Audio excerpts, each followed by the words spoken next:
Yeah, make sure you do that. Oh, we're Okay, live. guys, I think we're live. All right.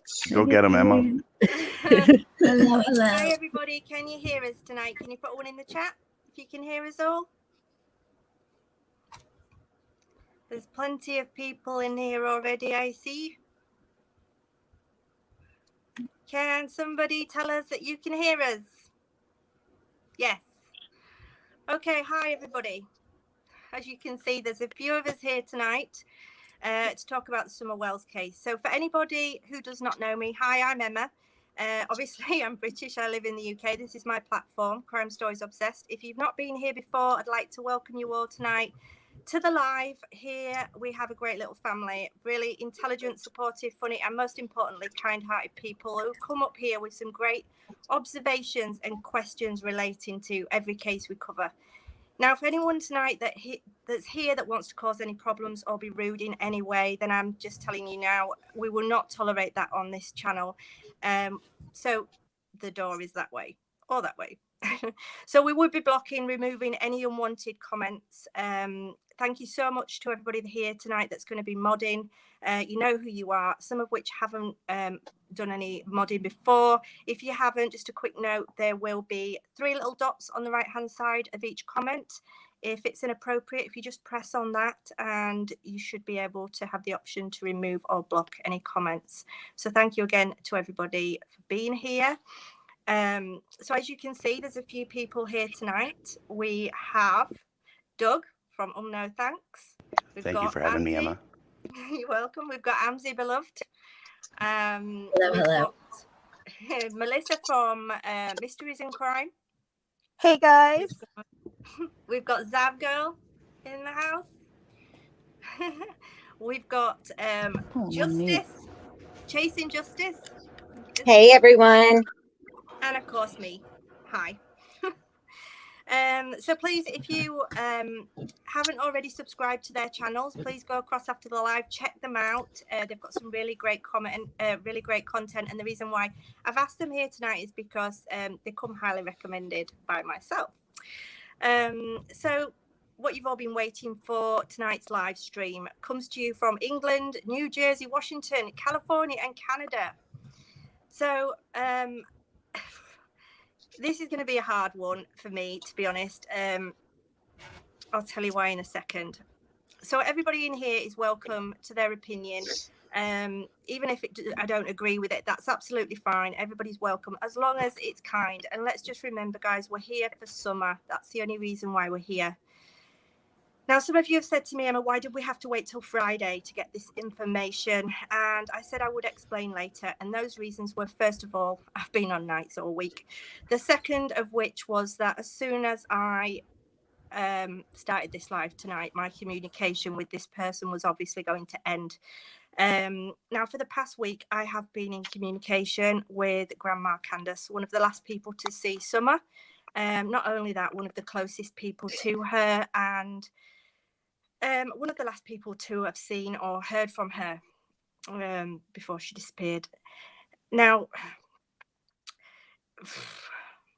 Emma, can I cut in and somebody, there was another channel that was in the chat earlier that said that Grandy or Grandma has not done any interviews for yes. 2.5 years. And I just wanted to make that a point that a conversation isn't exactly an interview, and nor was it intended to be one. It turned out to be one. So not all conversations have to be labeled an interview. I just wanted to kind of get that straight with people. And it's definitely not a deposition or an interrogation. Correct. Yeah. Exactly. So what I'm going to do is I'm just going to quickly show you a 30-second clip. I shouldn't have to do this, but this is to prove to you that this is the person that I have been speaking to. This is Candace's Facebook page. If you go down to her friends list, click on friends, click in Candace Hara, which is her mother. There we go. And then we want to speak to her like we have been doing. Click on Messenger, takes you straight to all the conversations I've had with her. Okay. So that was the little 30-second clip that I wanted you to have a look at.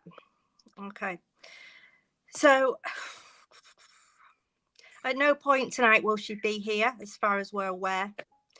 Now, some of you are going to say, what we're going to tell you tonight, some of this may shock you a little bit. I certainly know it's going to cause a bit of drama, but what I hope to do is create some intelligent ongoing questions and answers to what could have possibly happened to Summer.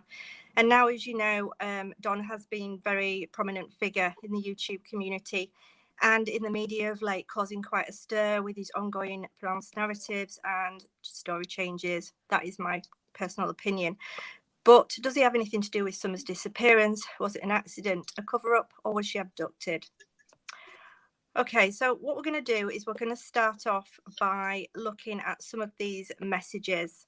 First of all, I'd just like to say that I spoke to Gran, and she was a really nice person, to be honest. And after speaking to her about crystals and rocks and all sorts for days, she opened up to me, and she was one of the nicest, friendliest people that I could have met.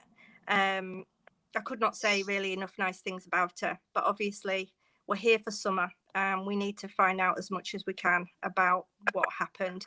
Tonight we're going to hear about what she said regarding the disappearance of Summer, what she thinks happened to her, what was the last thing she said to her, what she felt about the screams that night, talk about the Subaru, what happened when they got home after being out shopping, what she thinks of Don and Candace's relationship, the boys. Will Candace leave Don? Are the boys separated or not? I got answers to most of these questions. There's loads. So we're going to start. Okay. And what we're going to do is I'm going to bring up a question. I'm going to mention a question. I'm going to put the answer on the screen, and then we're going to talk about it. Okay. So the first question, I asked her if she was okay, and I said I hope that everything was not too stressful for her. And I asked her, you know, when do you go back? When do you go back to Candace's place?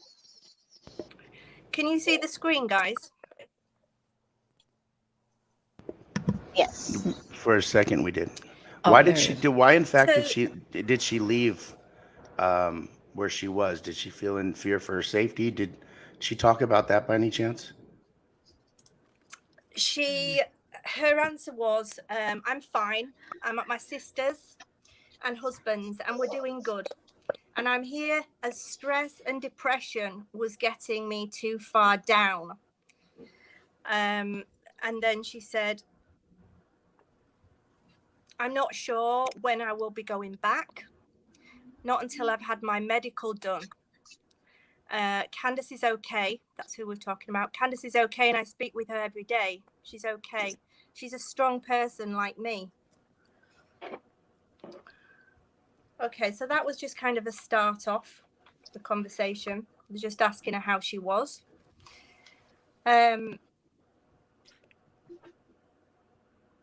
So I asked her, what did she think happened to Summer? The answer to that was between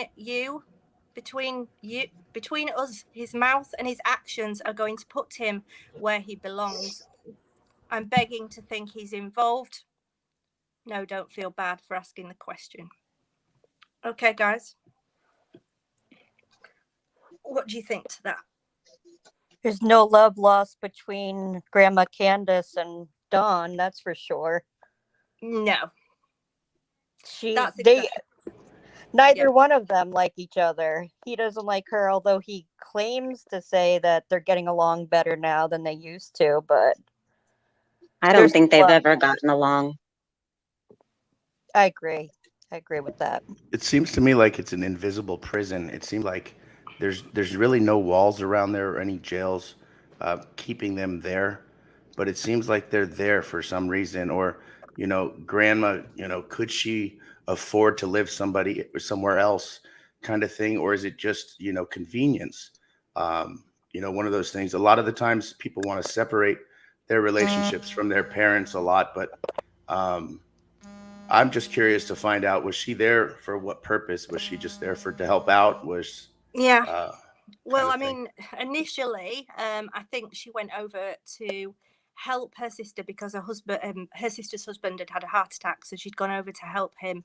Now, my question at the time, and I think I made a video on it, was if my daughter had just had was having her children taken off her, which I think they knew about, they'd lost another daughter. At what point would you just disappear to go look after your sister's husband, who the husband isn't going to be your priority? So to me, I believe what she's saying here when she said, I had to go because stress and depression was getting me down. So I think she used that as an excuse to go. The husband. Definitely. What do you think, Hamzy? Hamzy's gone. What does she say about her stuff? Is she worried about her items, her possessions?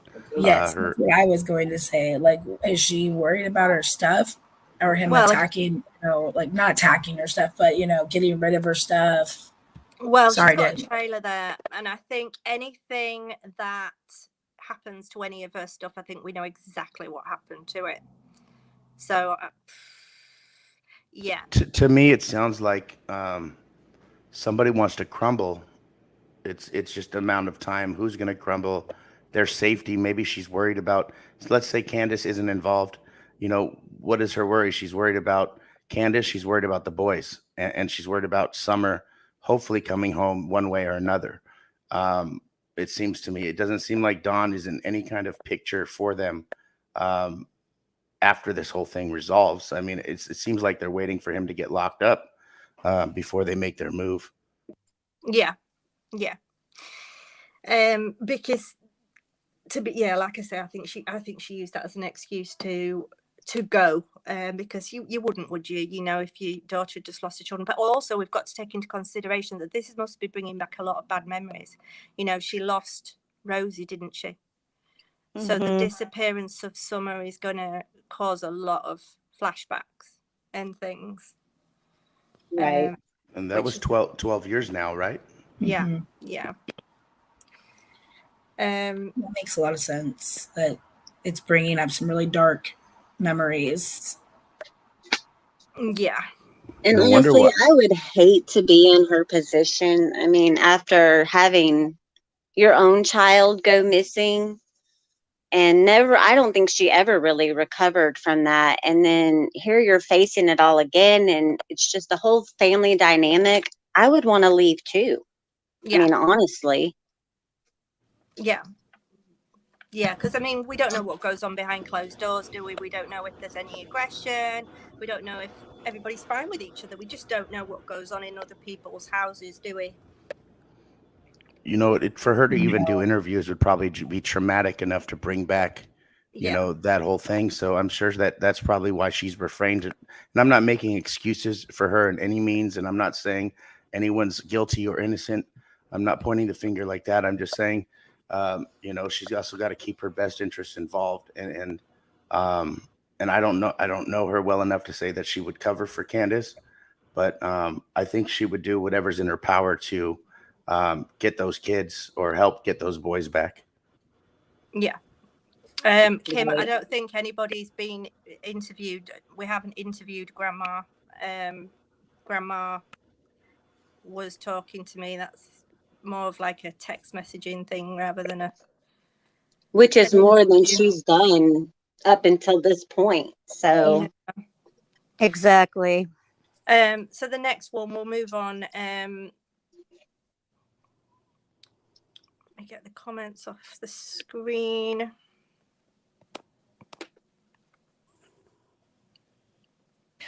One thing that I've wondered, really quick, is have the police in Wisconsin or wherever she's at, like, questioned her, come and interviewed her? It just seems weird that no one's checked. I mean, I guess they're not letting us know if they have. They might have, but I hope they have. Yeah. I pray that they have, because I was watching her or something. She was there that day, yeah, just to see, because it is odd that she would leave. I understand why, but at the same time, your granddaughter's gone missing. Like a lot of people are saying in the chat, how could you leave at the same time? 50-50 where I understand, where I fall. Well, I know, like, here, the way our law enforcement and authorities work, it would be a process that she would have had to go through in order to be able to leave. And I am 99.9% certain that they probably still have contact with her. Yep. I mean, I would hope at the very least that she calls them for updates, you know. But if she was able to leave, then they are pretty sure she had nothing to do with it. They've gotten all the information they needed from her at this point. If there's any changes, now they might request that she come back. Right. There's no stay-at-home order for her to where you can't leave the state or anything like that. The only thing we know order-wise is a gag order for the boys, about Dawn talking about the boys. I believe that's the only gag order that we know about. Yeah, and a lot of people think that gag order is like a blanket gag order, and it's not. It's just like any other legal proceeding. There are named people in it that it applies to. I've seen a lot of people in a lot of streams, you know, well, we're not supposed to talk about it all. It doesn't mean us. We're not under a gag order. Whoever was named on that order is. Exactly. Yeah. So I'm going to move on to the next one. This one, I asked her, I said to her, I'm just pleased that you're out of the way at the moment. I'm pleased that you're where you are. I'm just concerned for Candace because I don't know what's going on with her. And she said, which I thought was a bit strange, I just know my daughter was not involved in the disappearance. So, I mean, I wasn't asking her if her daughter was involved in the disappearance. I was basically saying to her, you know, I'm concerned for Candace. I mean, you can take that in many ways. Concern for her mental health, concern for her safety. But that's the answer I got to that. So, I mean, it's very obvious from the messages that she sent me that she really loves her daughter and she'd do anything for her, which is also why it shocked me that she went over to wherever she is now when everything was kicking off. So it had to be due to the stress and depression and flashbacks that she went. But she's saying that she knows her daughter was not involved. Do you think that's odd that she kind of added that information? Because we see when a lot of people are talking, sometimes they add stuff.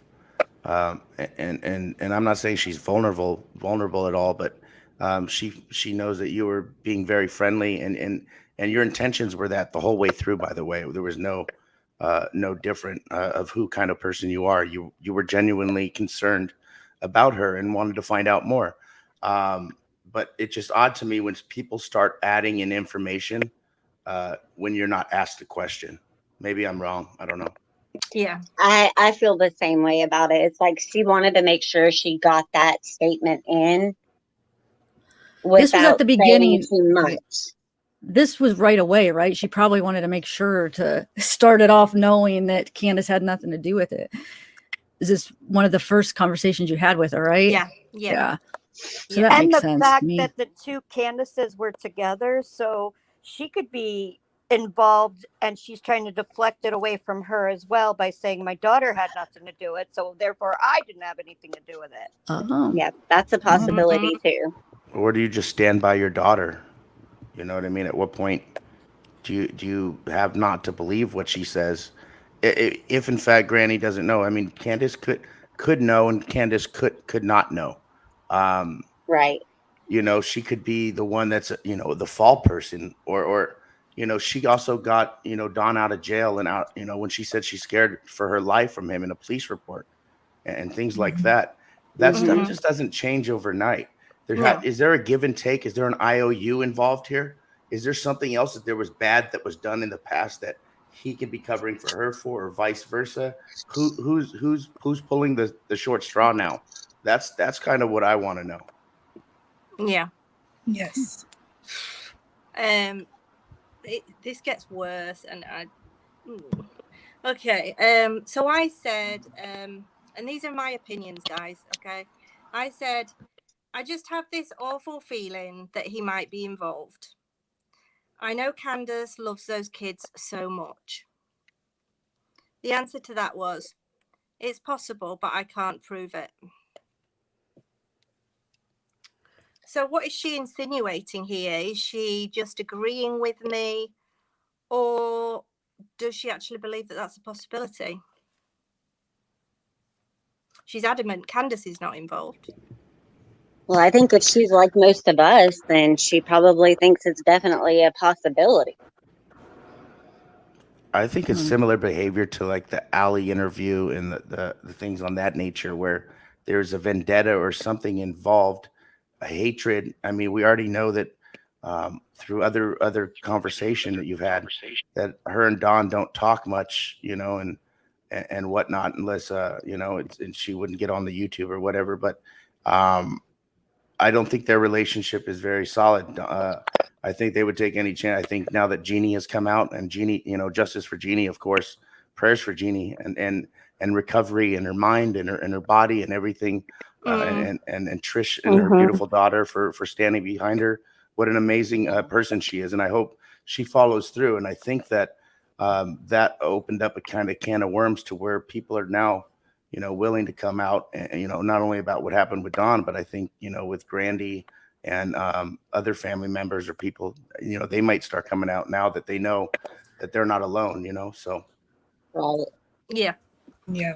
I think she's willing to do anything to throw Donald under the bus. Like, she wants him to take the fall for this whole thing so she can have some peace in her life, get him away from her daughter. I feel she's trying to be protective of her daughter because she feels Candace is in a very bad predicament being with Donald. Like, we've seen 5 women come forward with SA allegations against this man.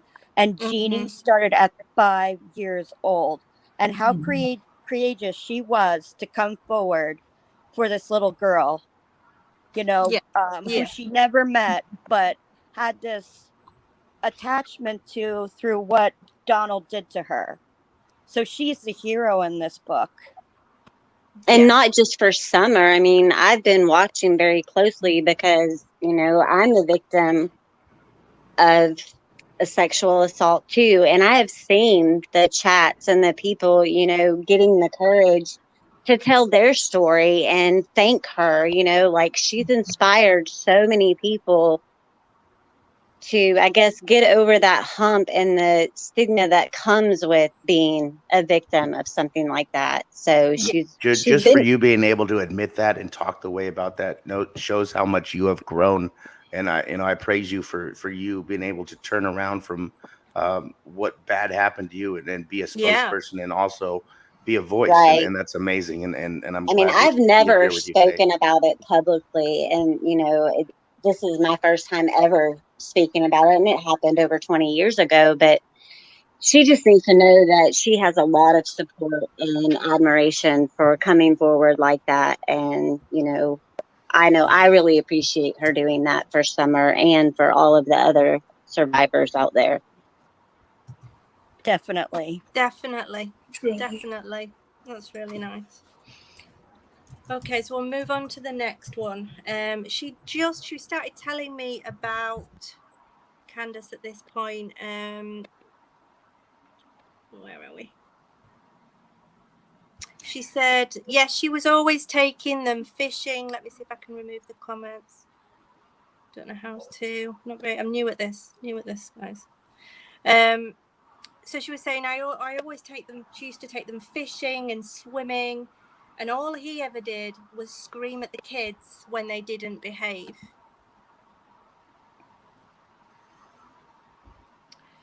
So that just gives us a little bit more insight to back. Sounds controlling. Sounds controlling to me, right?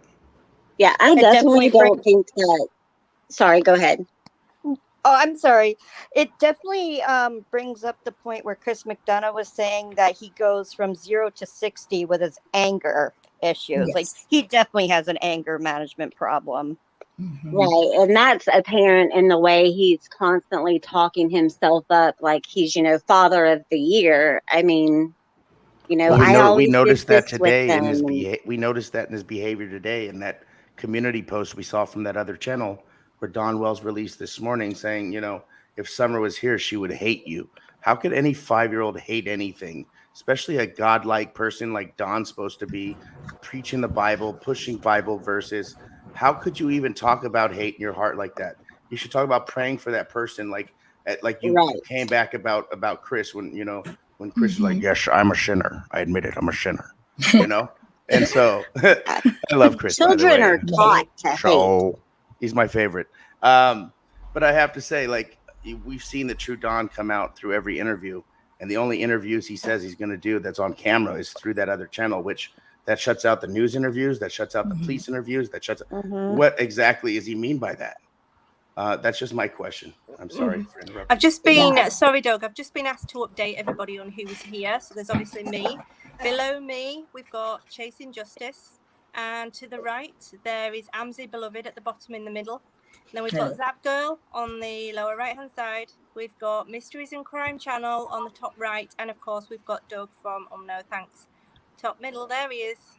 And you guys are on Hollywood Squares. Welcome.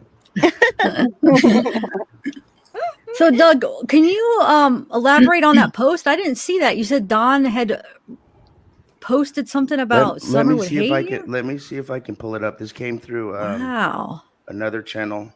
He needs to stop with his social media. He's just... I'll read and he's got himself a little makeover. I'll read it verbatim to you. One thing these questions have made apparent to me is that even though they kind of might imply one another, even separating, like usually it's a tactic the cops can use, the whole separate and then, get their different stories. Eventually the stories will change. Someone will mess up. Someone will implicate someone else, but that hasn't happened here. All of their stories are still covering for one another if this is a cover up, which I find a little telling. It starts off with, you guys, y'all are cruel AF. It says today, 8:42 a.m. Excuse me. Pay attention. No, not your fault that someone stole our daughter. And then all these idiots circle like vultures, trying everything to railroad me and hurt us any way possible. None of them actually gave a damn about Summer, only their own agenda. Pretty sad to say the least. They took the spotlight off her and put it all on themselves while running my name and stomping me in the face. I wish Summer could see what they're doing to someone she loves with all her heart. She would hate them all. Wow. It's bad enough, whatever she's going through. How evil. Wow. So what Is it evil to ignore it? Is it evil to ignore what could have possibly been going on too? How evil is it that you're not out searching for your daughter? Right. I remember nights that AB and Tiffany and I, and we were on a stream listening to the scanner all night. I think I had like 3 hours of sleep that night. And I was on call, so I had to go out to scenes on my own. And I still came back and jumped right on because that's when we really thought that they might find her that weekend right after she went missing. So if he knew all of the things and the sleepless nights and the tears we've all shed for his child, he might feel a little differently before he just calls us all haters and money grabbing. It's just ridiculous. Yeah. As a father, I would have been the Liam Neeson everybody saw in Taken. Like, I don't know who you are and I don't know what you want. If you're looking for ransom, I have no money. So, Donnie, you don't think that he wrote that? Who was that on Voices channel, or what channel was that on? That was on Voices channel. That was released this morning at 8. That was the his first thing I woke team. up to. Okay, so maybe he actually... I think it's the voices behind the spackle. No. Sorry. Just move on. I'm a shinner. So the next question was, I said, do you think he was not at work fully on the day Summer disappeared? Well, on that day, do you think he was not at work fully that day? I don't think he was. So that's a big one right there. Theory. Yeah. Mm-hmm. But that goes back to the time frame. Because when I asked her if she'd seen him that day, she said no. So what makes her think that he wasn't then, I wonder? Exactly. And I don't know. One thing Maybe I will some say is suspicious behavior. My stepdad was a contractor where he did kind of very much the same work as Don, and he was the boss. And so when he was on a job, air quotes, it meant that his team was there, and he would kind of come and go, and he could swing by the house. And my stepdad was very much like Don, very controlling of my mom. So he would swing by the house just to check in on her unannounced, and he had that personality. So maybe he did things like that, which would make her believe that, he wasn't always at work regularly or something to that extent, is my assumption. Right.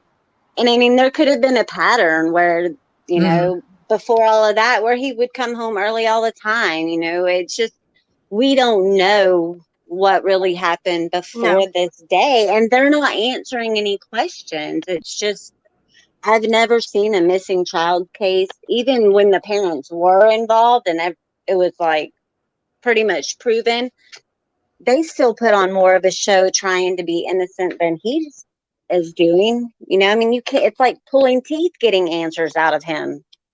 Mm-hmm. Thanks, Terry Lynn. Thank you. It's a repetitive story we're getting. She liked to twirl in my hand, last time she just liked to just, I don't even know. I don't have last thing. I don't even, it's, I just like to tell you about the Bible, and then it's just like, it's Right. off of Summer onto another subject about him, how he's defending himself. It seems like he's been building up a defense up to the point this stuff with Jeannie came out. It seems like he's been using Chris and all these other channels as a pawn, and now he's to a comfortable channel where they've got his back, even knowing they're supposed SA victims, right? And like, how could you have some SO, on your channel and you feel comfortable with it when you're a victim? You've been a victim yourself, like, and this person has no remorse, no regret, not anything. His answer was like, it was 40 years ago. That don't make it right, Don. And that's like a cardboard cutout, a very typical answer. It was the past. It was the past. Well, that's okay. It was the past, but now we're talking about this and stuff's not adding up. No. And now he's got this whole little team feeding him what to say with all their knowledge of the criminal justice system. What do detectives do? Okay, do they go into somebody's house, have a cup of tea, make friends with them and think, oh yeah, your story sounds great, okay, I'm going to stick up for you? No, they don't. No. They listen to every story. Mm-hmm. I'm not saying I believe one side or the other, but I'm listening to it all. In my mind, I have an idea what went on, but I'm not going to say that. But you couldn't be a detective like that. You couldn't do that. You couldn't just befriend someone and then you couldn't do that. Am I crazy? No, I think that's not how it's done. I think this is all important information to turn over to the police, actually, as well. All these messages, maybe her statements that she hasn't given them, this may be helpful. I think that anything that finds Summer, you can't worry about people's feelings at this point. I think we need to turn everything over that you do have. Just letting you know, everything has been turned over to TBI, and I've spoken to the lead detective on the case, and it isn't a load of rubbish. This is the lady that we're talking about. I am not making this up. I've already shown a video right at the beginning. If you missed it, it was to show me clicking on Candace's Facebook page, which led me to her friends list. Clicked on her friends list page, clicked on her mum, took me straight to a messenger where all the messages were. Donald is trying to create a narrative that they are friends with the police, because he made a statement that the police brought Candace a bottle. I don't think so. I worked with the police for years. I don't see any police officer, detective doing something like that to jeopardize a case. Right. I don't know what his motive is in portraying that he's friends with the detectives and the police, except maybe that he's a good Christian and that we're all evil. Well, can I say something real quick? Can I address something that's in the chat? There's someone, that keeps saying, show your faces. We don't have to show our faces.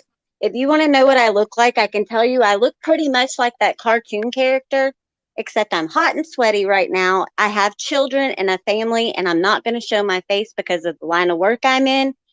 and the can of worms I'm opening up. So I'm sorry if you're not getting a good idea or what you think we should be doing, but it's for our own protection and it's a personal choice. So please stop repeating that you want us to show our faces. Yeah. Same thing. This is middle of the day for me in the West Coast, and I got 2 little ones, which are a big reason why I'm involved in this. They're 4 and 5, and when they carry around their little Paw Patrol animals, I can't help but think of Summer. I just keep thinking the Paw Patrol coming to rescue her and her just wanting that. And I will do whatever. I will share this until she is found, this story, no matter what it is I'm sharing, the littlest things. Oh. Right, so let's move on to the next question. So I asked her, do you think, I've already asked that one about was he at work all that day? So then I said, was he driving the Subaru? I think we know the answer to this question. She said, yes, he was driving the Subaru that day. And I said, it seems to be a bit all over the place, this, but we kind of went on to something else then. And I said, he just seems to be incriminating himself. Oh, we're going back to the car. Sorry, I'm a bit all over the place. That's Indian giving. He bought the car for Candace, and he decided to use it that day, so we're still on the car. I've just missed it off my bit of paper. My 16,000 sheets of paper, Doug. that Facebook post of Candace where she says, "Oh, look, I got a new car. Thanks to my honey. I love him so much." Yeah. Did she do it? Did she do a follow-up Facebook post? Say, "Thanks for the old truck, honey. I hope you enjoy my new car." Thanks for repoing the car you bought me. Yeah. You know, he's complaining about, why wouldn't I drive the car? It has the $600 car payment. Well, then why would you drive that car dirty from the kind of work you do? Generosity with a price tag right there. Control. I need the shiny red car so everyone can see me. Right. That's what it came down to. He's a sociopath. He's a narcissistic, mentally vindictive, deranged lunatic. I'm sorry I even got that out in one sentence, but it seems like I've said it before, maybe. Oh my God, you made me laugh. Yeah, I know, right? I kicked myself out of here. You are funny. But do you know what I'm going to do? I'm going to delete these as I go along, and then it'll make it so much easier. Right. So the next question I said to her was, can you get Candace to come and live with you where you are now, where it's safe? And then maybe she can get the kids back, you know?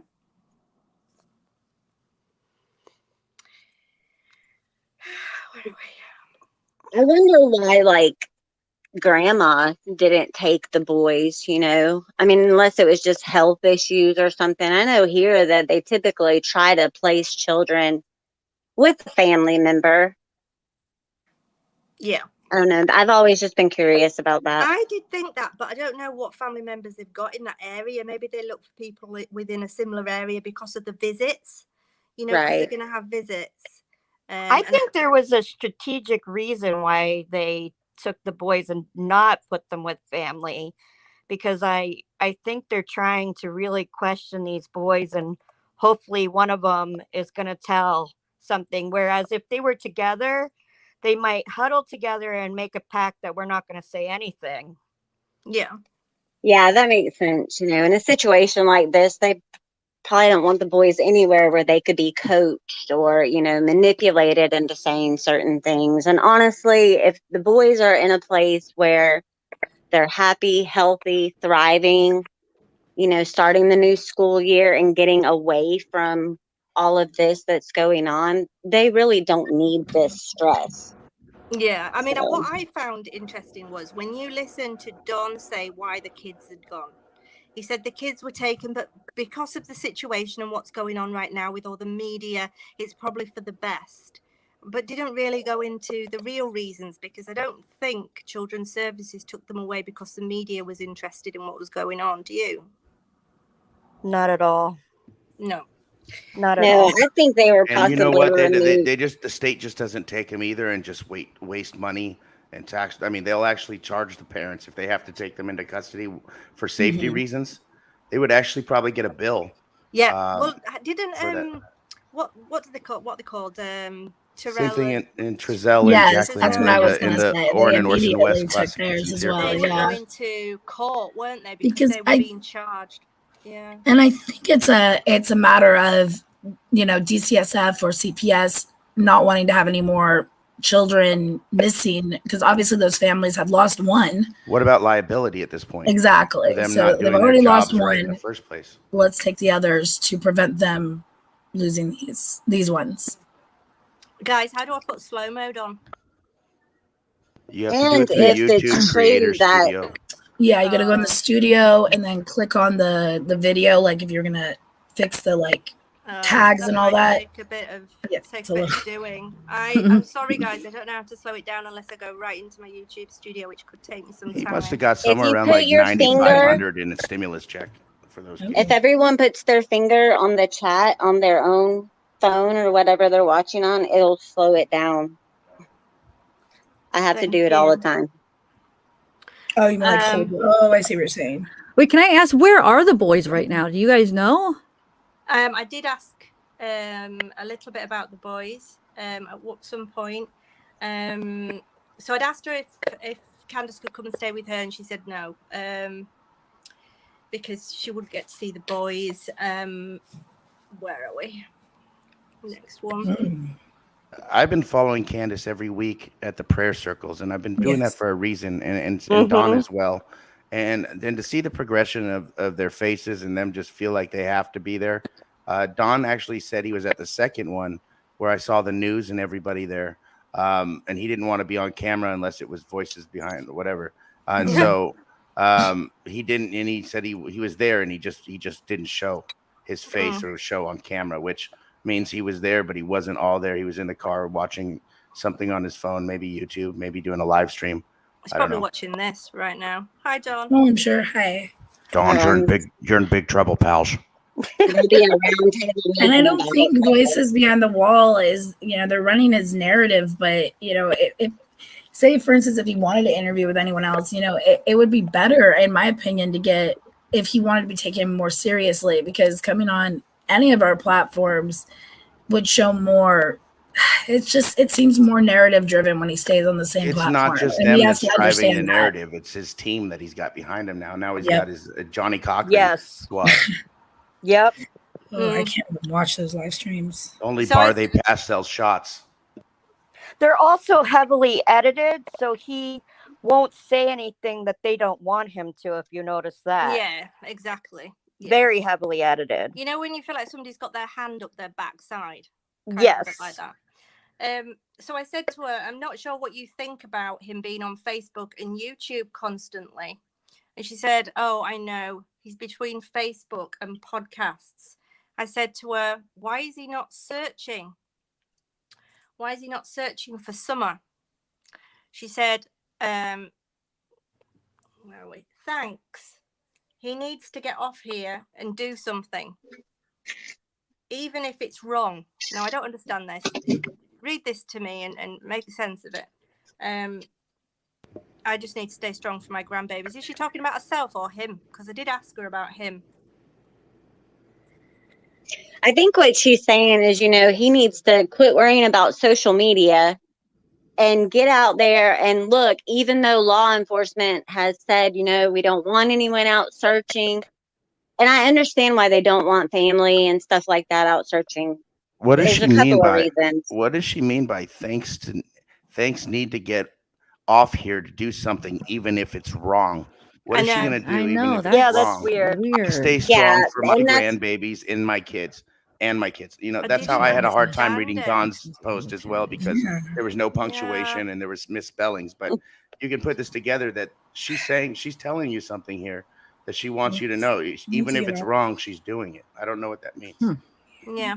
Maybe speak up, tell the truth about some things. If he has nothing to do with it, but he's hiding anything, like just lying about minor things because he's afraid he's going to get in trouble because he had a bag of weed, or, he has a gun and he's, just little things like that.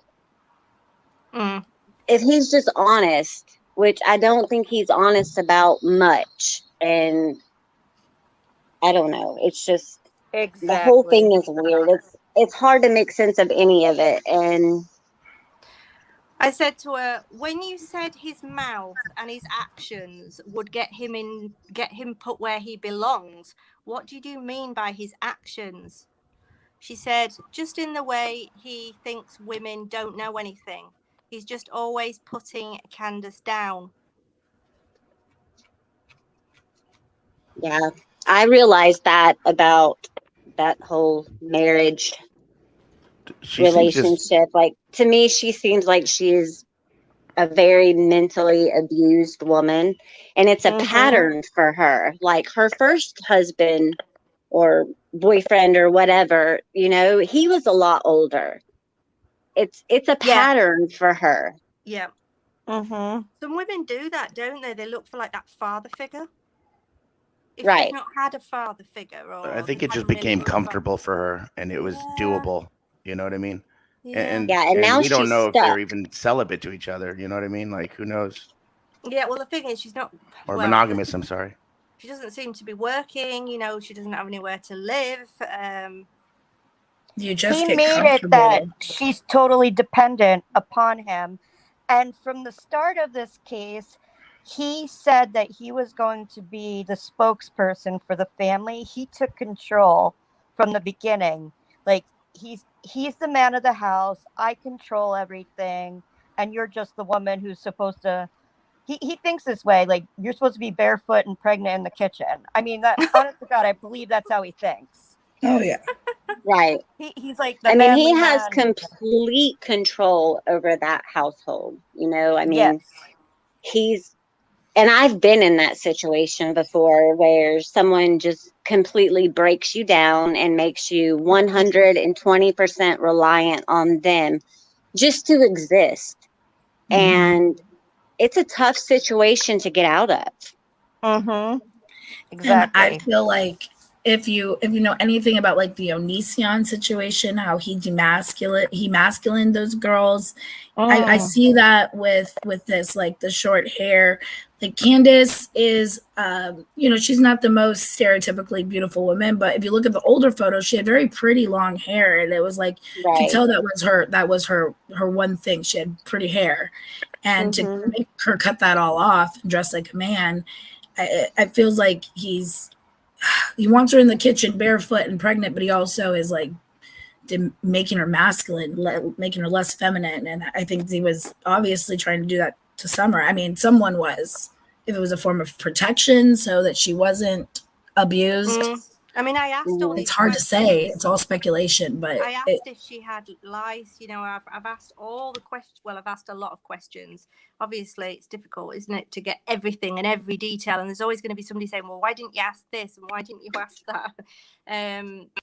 I mean, I did say to her, I hope if he is, if he has done something, then he trips himself up with all these interviews that he's doing, then I hope he does. And she said, yeah, right, I do too. How could Don think it's okay to not take time for Candace or his family, but he can take time for a 17-year-old UK girl who he was like trying to explain, I'm married, but I have time to talk to you and console you. Is there any evidence? He said something about it. He said something where he was talking to her and he was trying to let her know, I'm married. I could never do anything like that, and yada yada yada. Yeah. How could he even be? Where would he find this girl? What site is he on to find this girl? Why would they even be talking? They met on Facebook. She Facebooked him in Messenger, and Chris McDonough said that this girl exchanged explicit photographs with him. And it seems like he's so interesting of a person. I would like to go from another country and find this guy on Facebook. Right? He's got all these credentials I want. He's a movie star. He's an actor. He's got whatever. He's not any one of those things that anybody would be looking for. How do you just link up with a 17-year-old in the UK? He's obviously on sites or other things where it's grabbing cookies from his phone or whatever he's doing it from, and it's sending these, little things that they do. There's scams and there's all kinds of stuff that goes on through these websites and these social media sites. And let's be honest. It might not be a 17-year-old girl. It could be anybody he's talking to. He seems like someone that has, even though he's from the backwoods and country. He seems like in that atmosphere somewhere, he's got this ability to like charm the ladies, and I think that he thinks that he can charm the audience about his story with, he's trying to, do what he does with the girls with this story about Summer, and it's not working on everyone. It's not working on almost anybody except for the people that have his back. He just has no respect for women. He has no respect for women, and he just doesn't care, and he thinks that there's a time frame where nothing should matter, and it all really has to do with Summer, because we got to find out, was Summer, was she a victim of his? I'm not saying that he did this, but it's a good possibility that he never grew out of it, because you keep on preying on people, and unless you get help, you don't stop, I don't think. No, once they get a taste of that life, it's very hard for them to quit it, because they constantly go back in time to those memories of SAing, their victims. They relive it over and over. So they can't stop. It's not something that can be cured.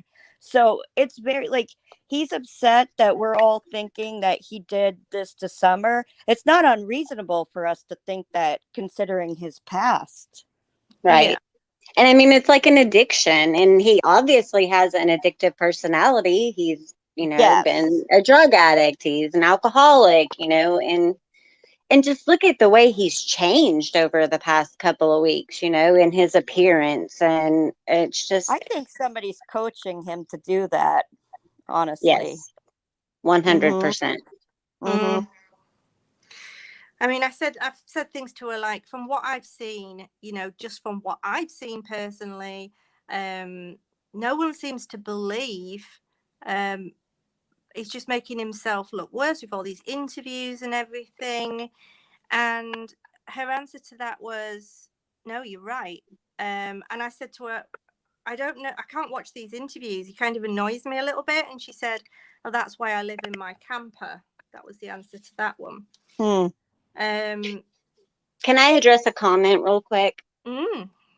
Carolyn, we're going on facts based on a conversation that Emma had with Grandma. That's the only facts we have right now. We're getting our opinions about that conversation.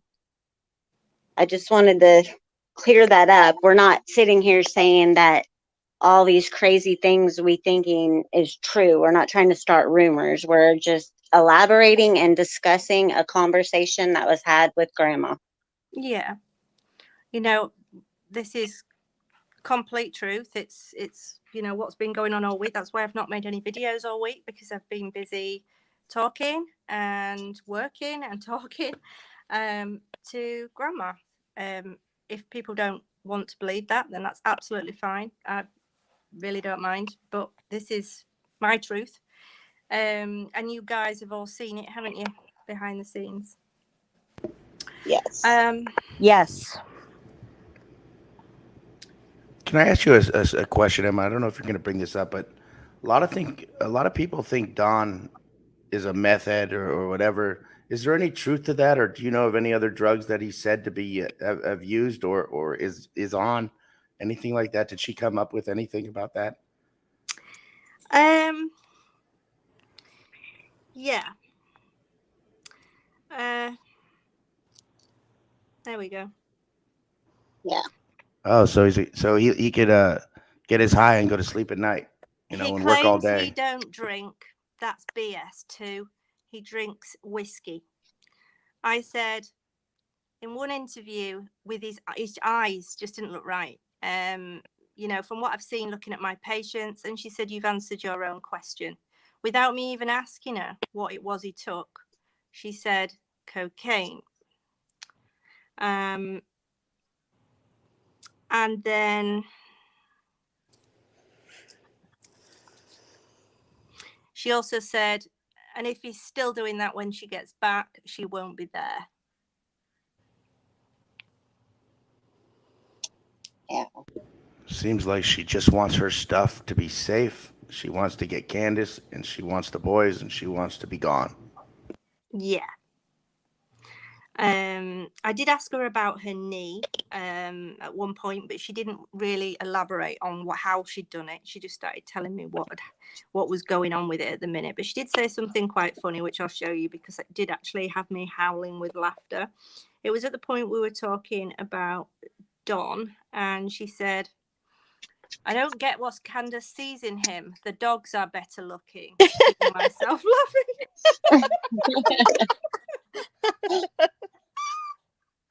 Oh no! My answer was, "You're hilarious." She said, "Well, they are." Yeah. That's how Grandma Candy feels about him. She's got you know, she's funny. Oh God, she had me laughing.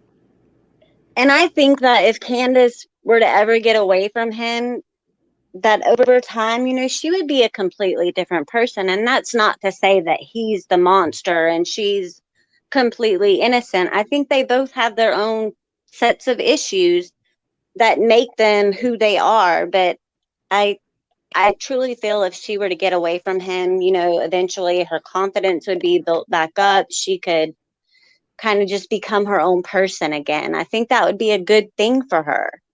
I would never wish someone's marriage to fall apart because that's horrible, but I just don't think that relationship is meant to be.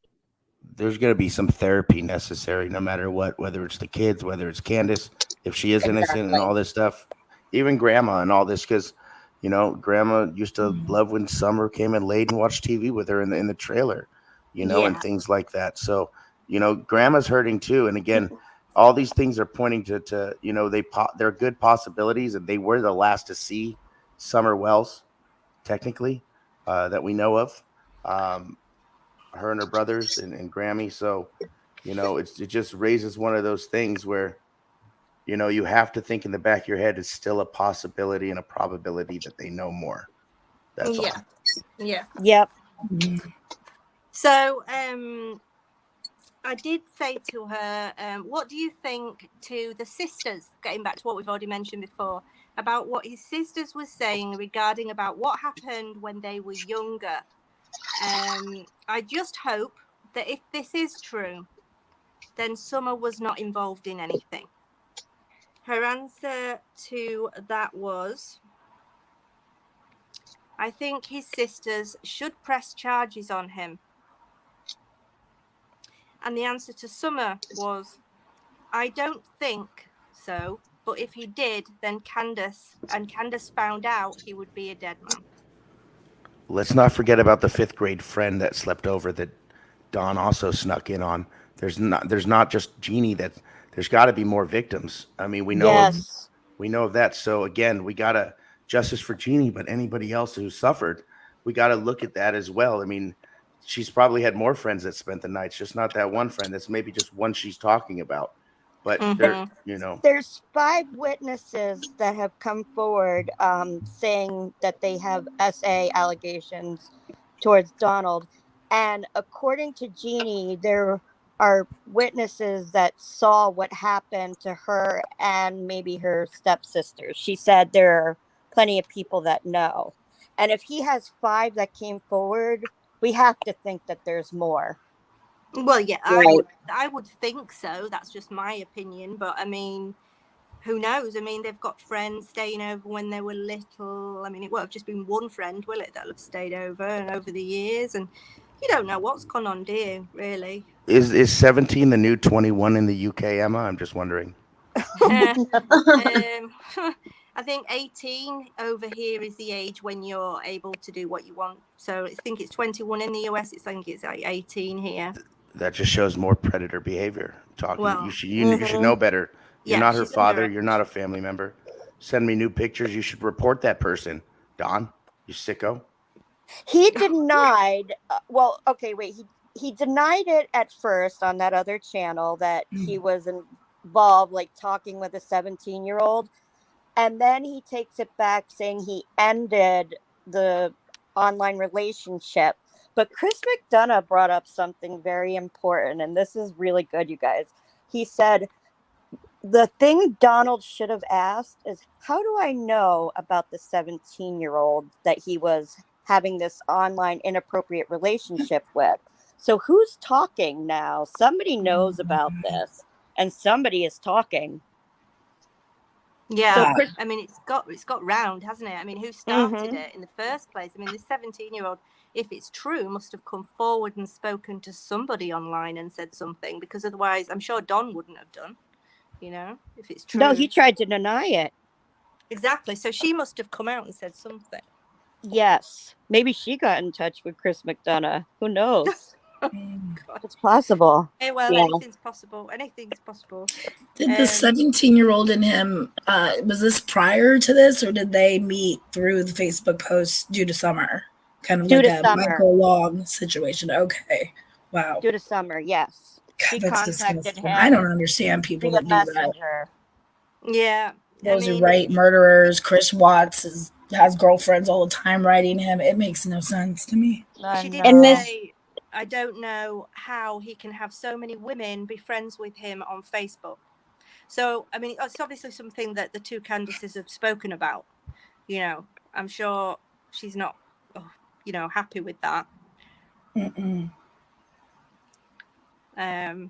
Well, the only time I've seen them together besides the first interview was that second prayer circle he was at.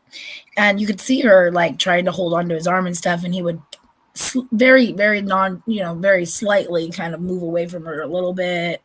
And you can see he's not interested in her very much like that. He doesn't. Well, there's a very apparent disconnect between the two of them. He's probably looking for a pen pal, so he gets Christmas cards in the pen. Oh dear God. So what else have we got? I said to her, this is quite an interesting one. I said to her, may I ask you, Don has now said in an interview that there was some screams. I don't know if it was him that heard it or some neighbours heard it. I said that night. Now, you will have been outside. You were in the garden. You had the trailer.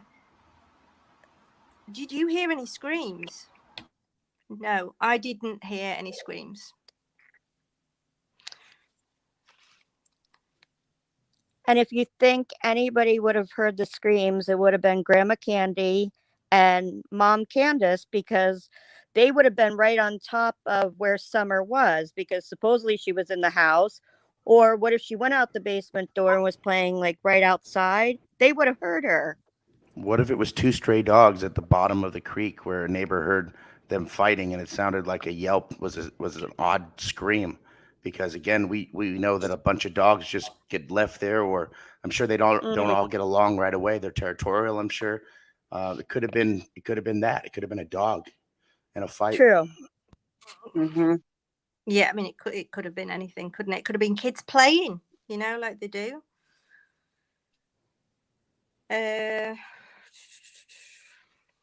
I've wondered with the screams, because I've seen those reports that the neighbors allegedly heard something, and if there were screams, I think people have assumed that maybe it was something, it was like Summer screaming. But I wonder if it was, again, this is just my opinion or my thoughts, but that maybe it was someone trying to muffle Candace screaming when she found Summer, whatever happened to Summer, and they were trying to quiet Candace down, because as a mother you would think that would be the one who would be screaming. And that's why maybe it sounded weird, because they were trying to muffle her. Well, there was some kind of scream at one point. Or muffling a dog. Maybe the dogs were barking and Don shot one, or, something. I'd love to see the police report. They're withholding it for some reason. If they've got it already, they should have went Monday. I made the video on Monday also letting them know that they could go between 8 and 4 and it's free. I did that as a public service. There was no donations for me to do that. I did that out of the grace of my heart. I didn't ask for a donation pool for $2,000 for a police report that doesn't cost $2,000. I did it out of the gracious of my heart. I just wanted to let them know that ahead of time.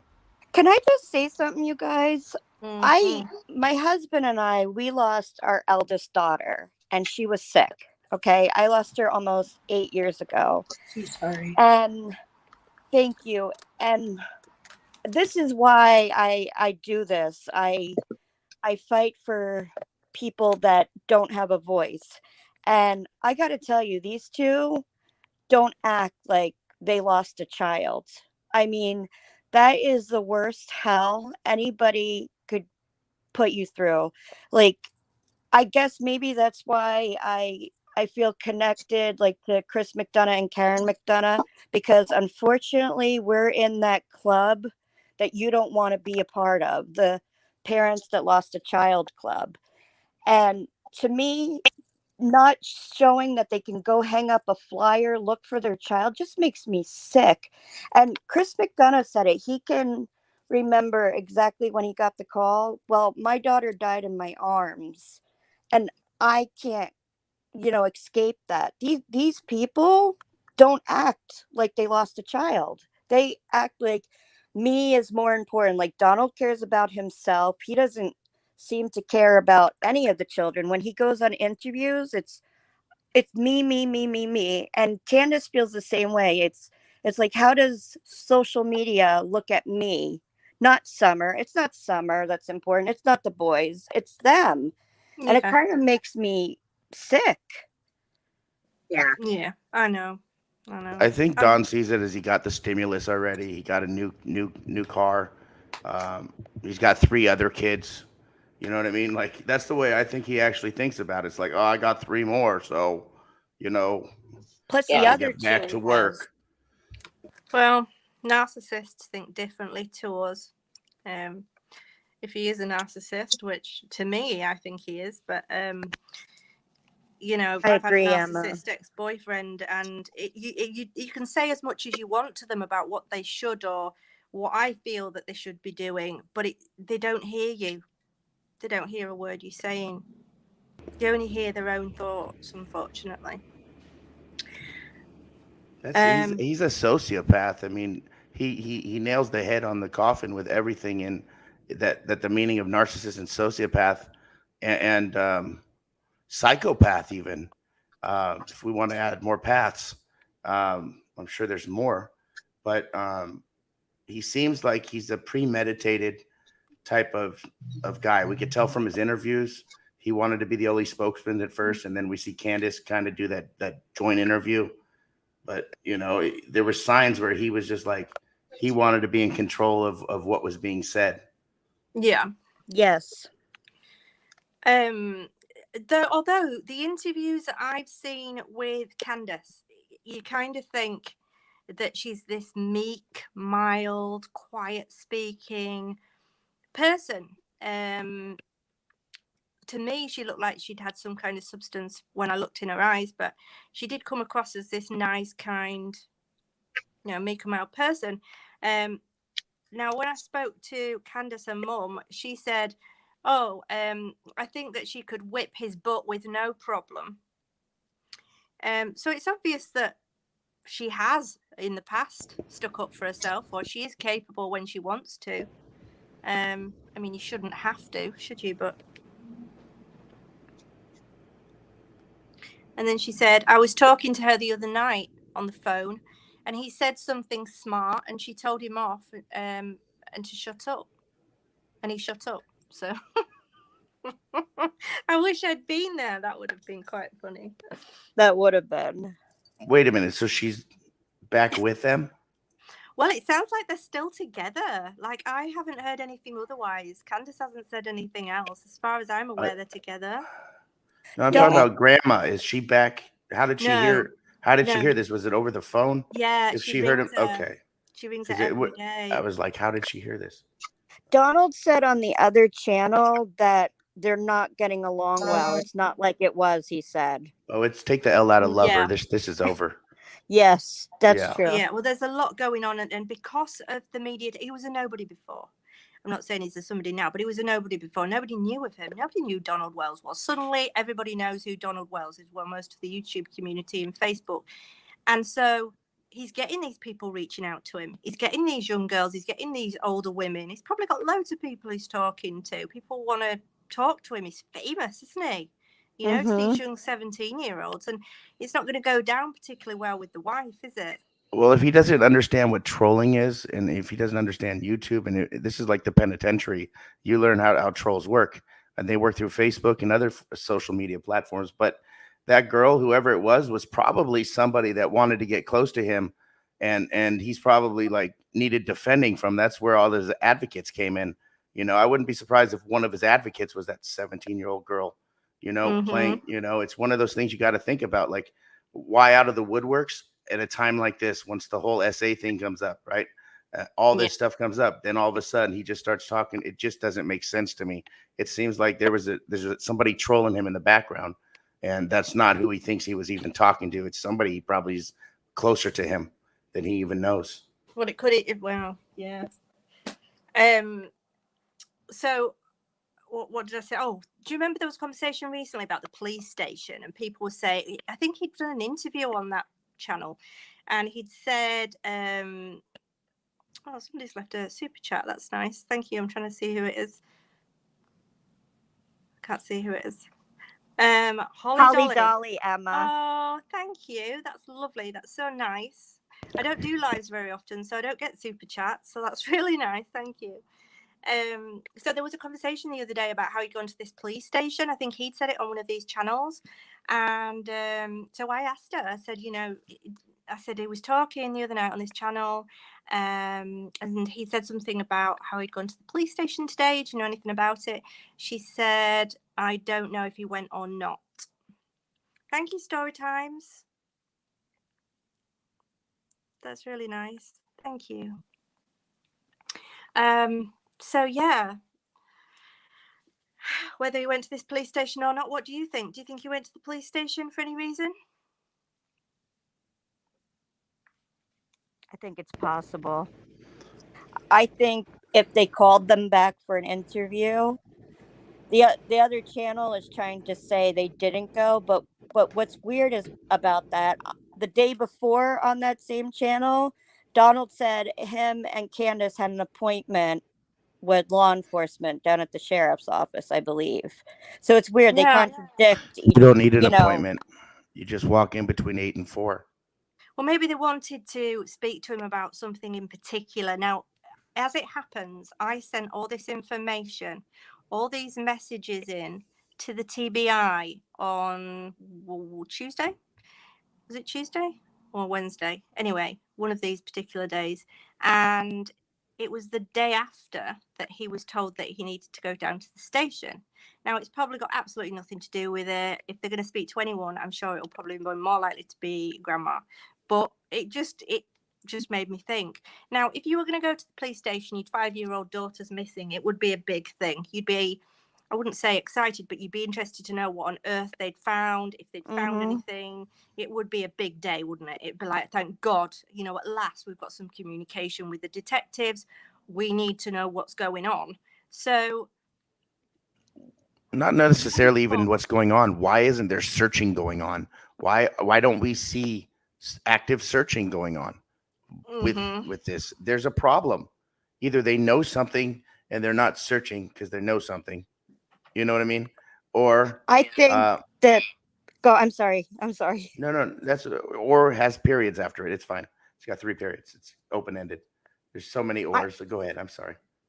I think they may have changed, like while investigating. I think this investigation has changed course. I think that they're investigating a homicide now. As much as I hate to say that, I think that's why they could have scaled back searches, because my husband did search and rescue, and it's very dangerous, like, doing the ropes and everything like that. So they're not going to want to put, she's been gone 2 months, over 2 months now. I think that they're figuring something is not right. And I bet you that they know where this investigation is headed. I probably bet $100 that they have, who they think did it. I think if you're going to ask anybody, Chris would say circumstantial evidence is what they need. Yes, that's true. Yeah, it's only going to take one tiny Morphew case. The area is also a very small area, so the resources in that town, in that county, are very limited. One of my main mods on my channel is from that area, or from Tennessee, and that area just doesn't have the resources. This is a big reason why they've scaled back as well. Yes. even TBI. I mean, it's not like it's FBI. TBI is a very much smaller entity, so where it would be much better for FBI to be getting on the case. I wonder if they're involved at all, because I know they were involved with the Orrin and Orson case. So I wonder if both can be involved, or I don't know. I don't know how that works. So I said to her, I think the big question in my mind is, if he did do stuff to his sisters, then would he do things to his own kids? That's my concern, like behind Candace's back. And she said, I hope not, but I don't know. So I said to her, do you think he took the car, that particular car, that Subaru, that day because it was quicker to get home? And her answer was, oh, that's a good one. Emma, did you find out from Grandma Candace whether Candace sleeps with Donald in that bed? Oh, yeah. Yeah. You did find out the answer? Yeah. Okay. I can either tell you now or I can get to it. No, it's okay. I was just wondering because you brought up the situation, so it was a curious thought. Did you guys talk about did Don ever cheat on Candace or vice versa, or is there something going on? He admitted he did. Yeah, when he went to Utah or wherever he went, he admitted that he did cheat on her at one point. So I said, people are speculating on YouTube that Summer fell and hurt herself that day, whether it be in the water or down the stairs, like she hurt herself. A variety of instances, and they're speculating that she could have hurt herself that day. And she said her answer to that was, yes, they're making shit up. Now, if you want to question whether this is actually Grandma that I've been talking to, then see if she had her glasses fixed at Walmart the other day.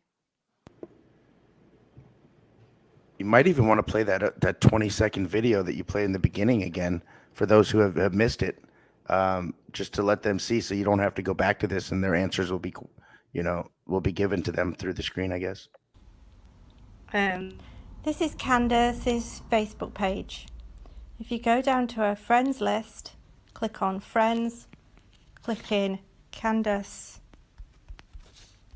Hara, which is her mother. There we go. And then we want to speak to her like we have been doing. Click on Messenger, takes you straight to all the conversations I've had with her.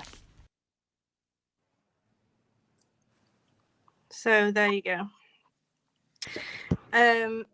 That's for people that have questioned whether it is actually her as well, and if she had her glasses fixed at Walmart the other day, which, if she's already told Candace that she had her glasses fixed the other day, then I'm speaking to her, because I wouldn't know that.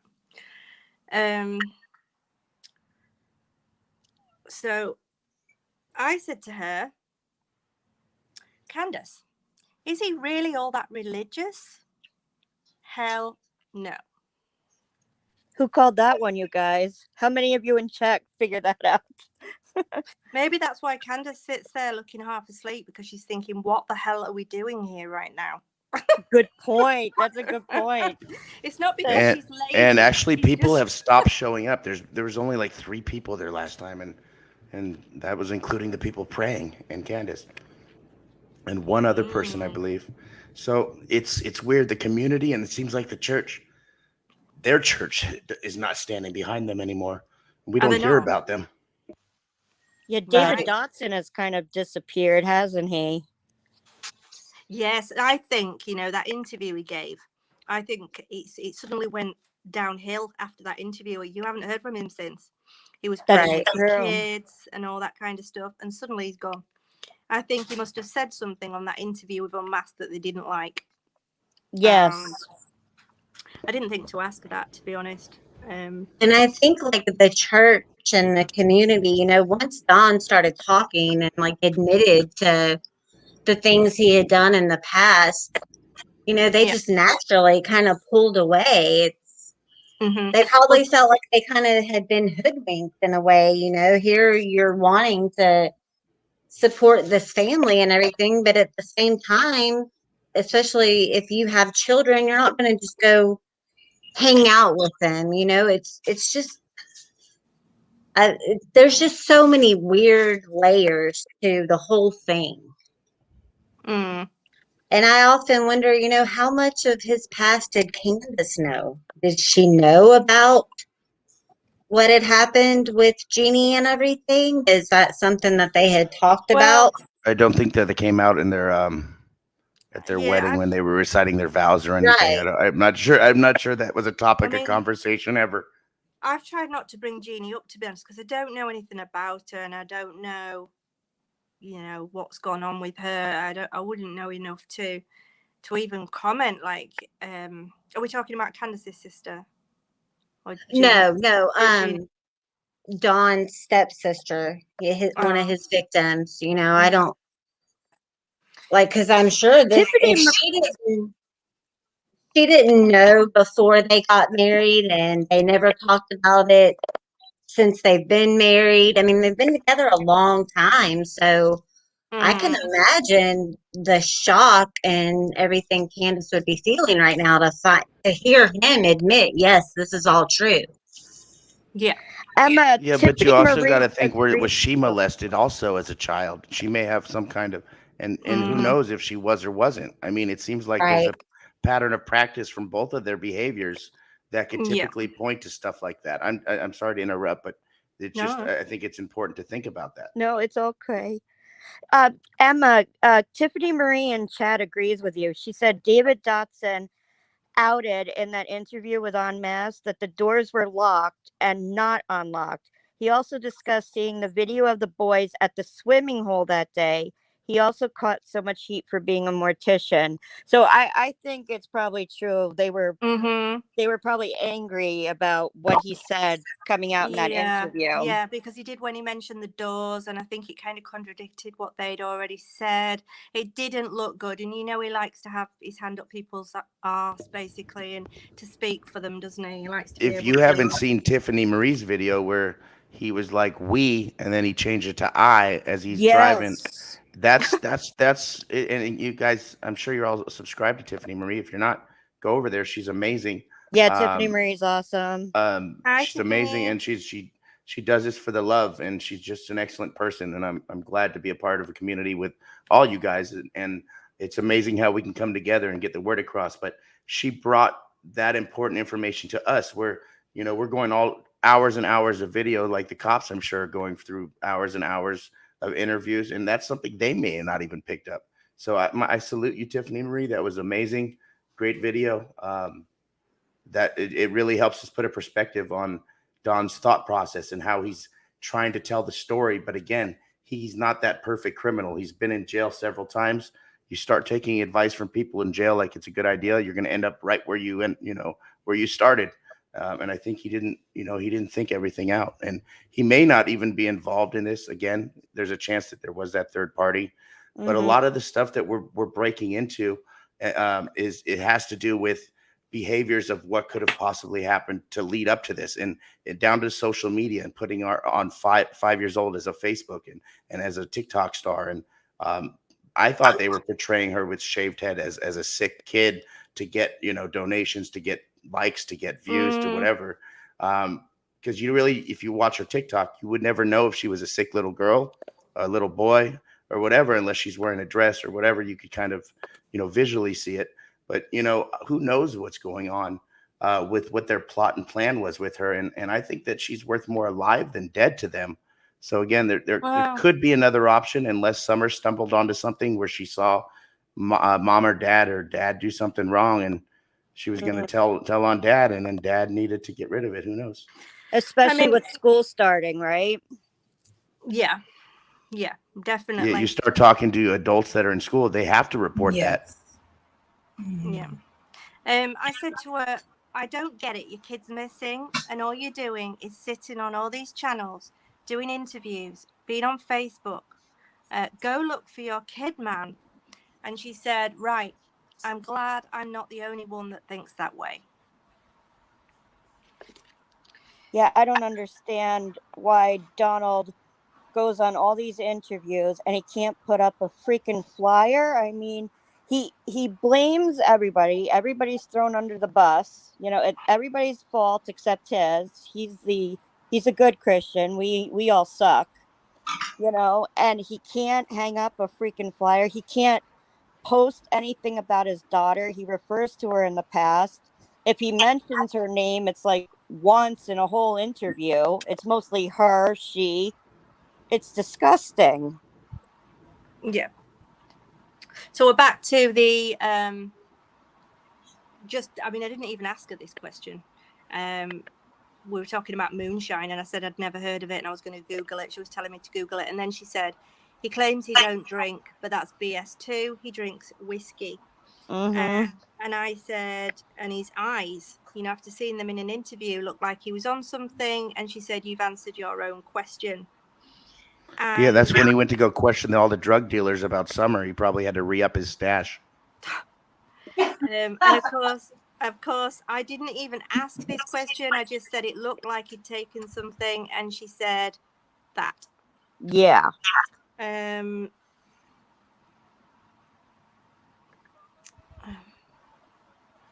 if he's still doing that when she gets back, then she'll be gone because she doesn't want anything to do with it.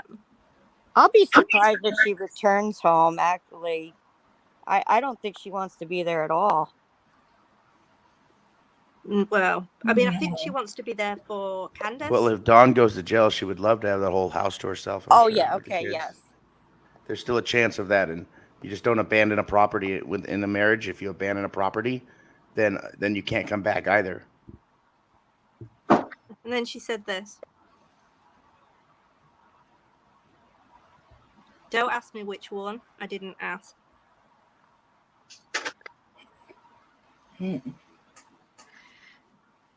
I mean, I'm guessing Candace, but I couldn't tell you the answer to that one. Well, Emma, didn't Candace admit to being an M head? I'm pretty sure she admitted it and then said she got clean, but who knows if she got clean or not. Yeah, she did admit that early on. I think it was shortly after Allie kind of threw her under the bus about it. Yes. Let's know that I would assume Allie would know too then, because she was probably using with her at one point, and now she's throwing her friend under the bus. Who knows?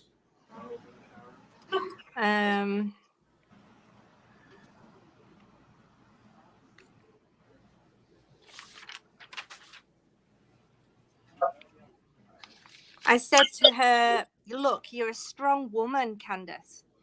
Can't you get it out of him? And she said, he don't tell me nothing. He don't even talk to me because I won't do any of them tubs. I don't know what she means by that. YouTubes. YouTubes. So, yeah. And then she said, well, let's get on to this. This is nicer. So she sent me this, and if I can move these comments, it says this one was taken in my camper. Oh, sweet little Summer. And it's so cute. So that's the first look inside the camper. Now, if you look closely, I don't know if you can see, like there's like a baby monitor or something next to the bed. Yeah, it looks like one of those camera monitors. Seems like that's how they would communicate. If they need her in the house, they can just say something, and it's, you know what I mean, instead of calling her. I thought about it was a communication source. It wasn't necessarily for any spying or anything. It was just how they checked on her, or she could call if she needed anything, like a life alert. She said she would come to Grandma's, get up in my bed, snuggle into my blanket, and watch TV with me. Oh. So I said to her, that's beautiful memories. And she said, yes. I said, no one can take those away from you. And she said, that's right. Now, this is where we start getting into the big stuff. She started telling me about what had happened the day Summer went missing. She said, we woke her up. So I'm guessing this was in the car. She ran round and helped me put food in mine and Mum's. The boys carried Candace's food in. Summer helped Mummy put stuff away and helped her do a load of clothes. Candace came out, seen me on the steps, told me we need to put cactus in the ground in some others, so pots, I guess. So she got Summer in and they helped me. Well, I had ice on my knee. Got them planted in. Summer put small rocks around them, and Chase from Paw Patrol went and had a piece of peppermint candy, and she went back in their house. We watched her go in. Candace asked the boys to keep an eye on her. And that was the last time I seen Summer. And she said, now you go, now you can figure it. So I didn't really know what she meant by that. Now you can figure it. Then she said, when Candace went back inside and asked the boys where Summer was, they said she went downstairs to play. So Candace yelled to the basement for her and she didn't answer. So she went downstairs looking for her and she came back up in an hysterical cry. And she can't find Summer. So she went and she called 911 because she couldn't find Summer. Now, a historical cry, wouldn't you just expect that she might be in the garden? Right. I mean, if I went upstairs now and my daughter wasn't there and I came back down, I wouldn't go, oh my God, I need to ring 911. Like, you know, you'd think, oh, she's outside in the garden. Has she gone next door? You know, to me, that just rang something to me. But, you know, I'm going with what she said. Next door would be a long trip for her with her little legs. She could be a runner or whatever, but she's still not running, you know, down 11.2 acres of a property or off there into a neighbor's who probably 11.2 miles. Again, you know what I mean? Like their neighbors aren't very close. It's not like door to door where you can go next door and get some brown sugar or something. Yeah. So, you know,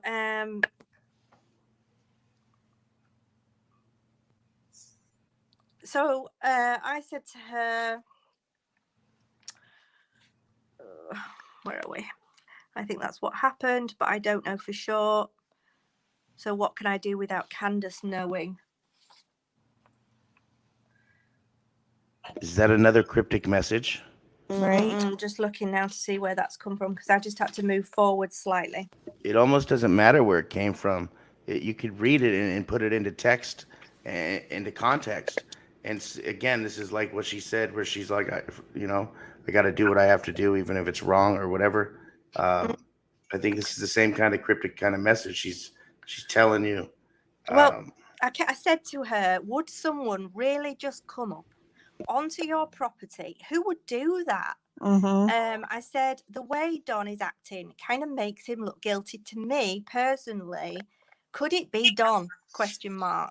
And she said, I think that's what happened, but I don't know for sure. So what can I do without Candace knowing?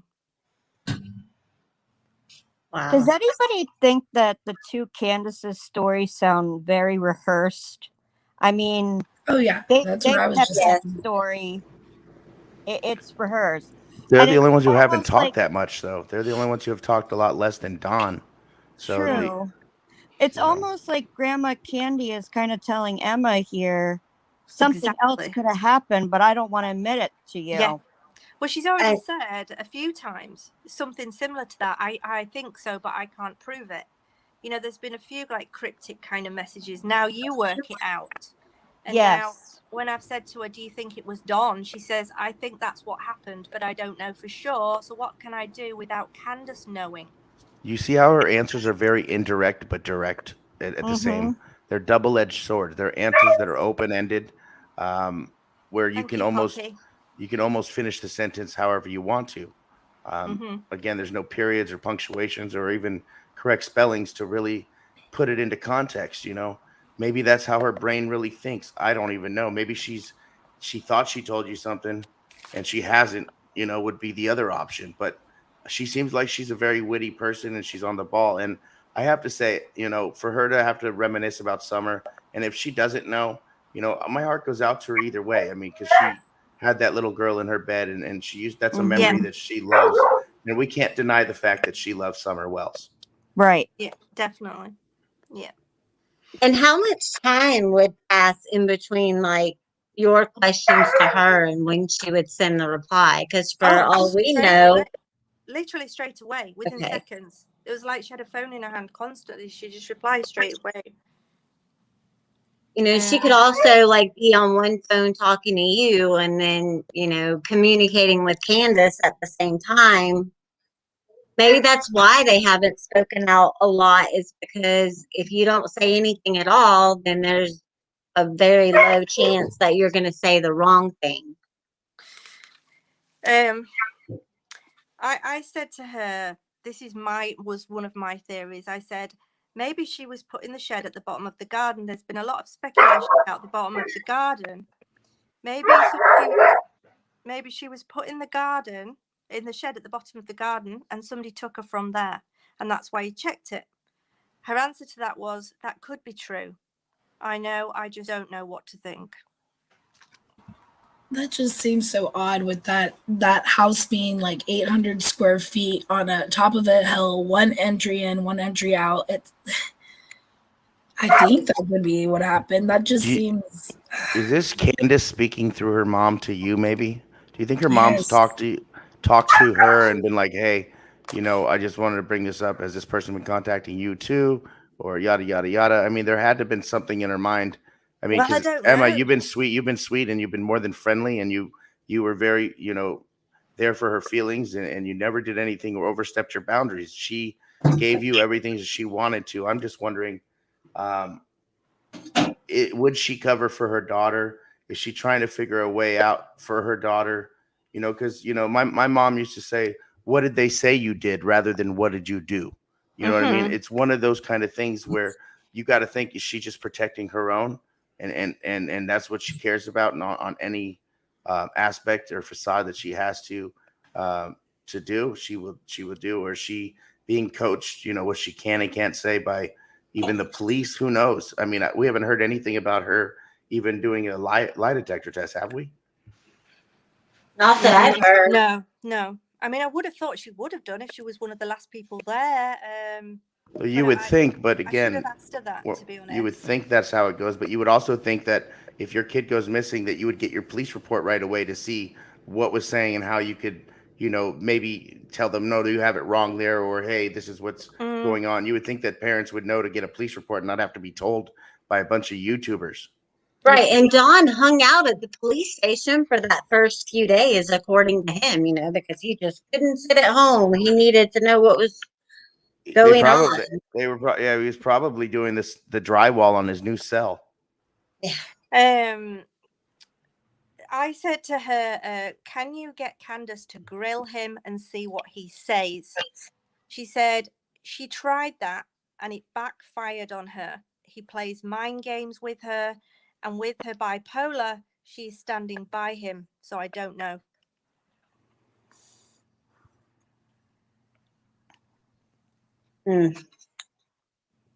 So he's probably using her, mental health issues as part of his control. Well, that's his scapegoat. He throws her under the bus for everything. It's Candace. Oh, yeah. Candace, if anything happens to Summer, please don't let anything happen to her. Like, why would you why wouldn't you be like, I love you guys, have fun. I'm gonna go to work. I'll see you when you get home. Can't wait to have dinner, yada yada yada. Why would you be worried about your kid not coming home or missing every time you left the house or when you were out of their reach? Like, you wouldn't. Why is that on your mind? Unless you're it's a I don't want to say premeditation, but manifestation, I guess you could say. Something you throw under your pillow, write in your notebook. You know, the one thing I was interested in, Doug, was what happened the night before Summer went missing. I was very interested to know what happened the night before, the 14th. And I said to her, you know, the night before Summer went missing, was there anything out of the ordinary that night? Was anyone acting differently, being aggressive? Like, what do you think?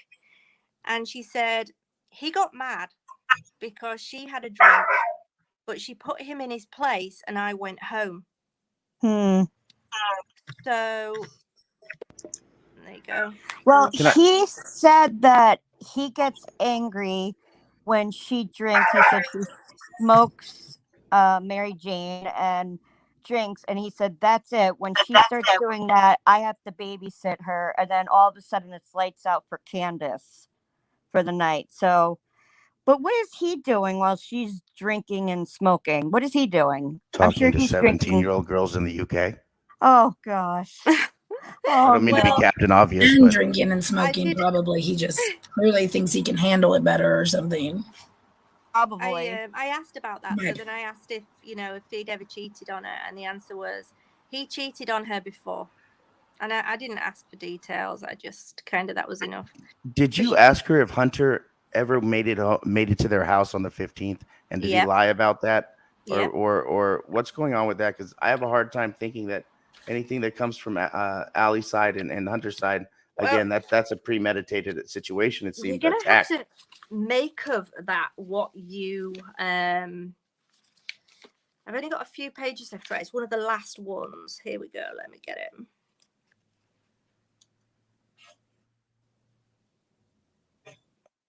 If I can find it here. I said, what do you think of Allie and Hunter's interviews? She said they all lied all the way through it. Interesting. And I also asked, I said,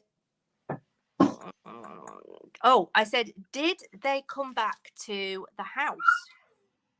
Let me hide this comment. I said, I can't see him doing anything. We were talking about Hunter. I can't see him doing anything. He didn't come back to the house with you, did he? ? Yeah, they did. And he lied all the way through it. Now, is she talking about the interview, or is she talking about the fact that they came back to the house? Maybe both. Well, I think she lied when she said she got up out of her chair to go see if Summer was okay before they left the house. I think that's fabricated. Yes, I agree. She doesn't look like she gets up for anything. No offense, but she doesn't seem like that's important to her. She didn't get up, you know, when Hunter needed something or whatever. She was always asleep. She just doesn't seem like she's the number one mom of the year either. In some way, it seems like they were trying to set Hunter up too, though. You know what I mean? Because he did say where they all went that day. He may not have got the order right, but he did say that. And it seemed like Candace set it up from the beginning that she needed him around that day to be a witness, whatever. But it seemed set up to me. Yeah. I'm calling boo hissy on all of them. I mean, at the times, I think all of them are giving an answer that makes them, you know, look more innocent, or whatever it takes to. I mean, on two separate people occasions, on their sides. On two separate occasions, I mentioned in regards to CPS coming out, because we'd heard, didn't we, that they were going to come out just before. Thank you, KP Baz. Thank you so much. We heard that CPS were going to come out just before she went missing, but twice on two separate occasions she ignored that question. So whether she was ignoring it on purpose or whether she just didn't see the question, but I didn't push it anymore. I asked her if the boys were currently together. I wanted to know, because that was a question that a lot of people have been asking me. Are the boys together? And to that she said, oh no, that's the hair. She said she didn't know to that question.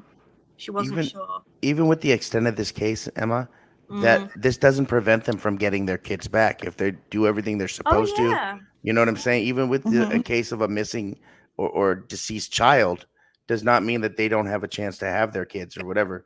But there's something that's withholding them from having them there. And I think that having all this publicity would be less likely to anything to happen to them. I mean, Don knows how to go live now. He can do whatever on his phone.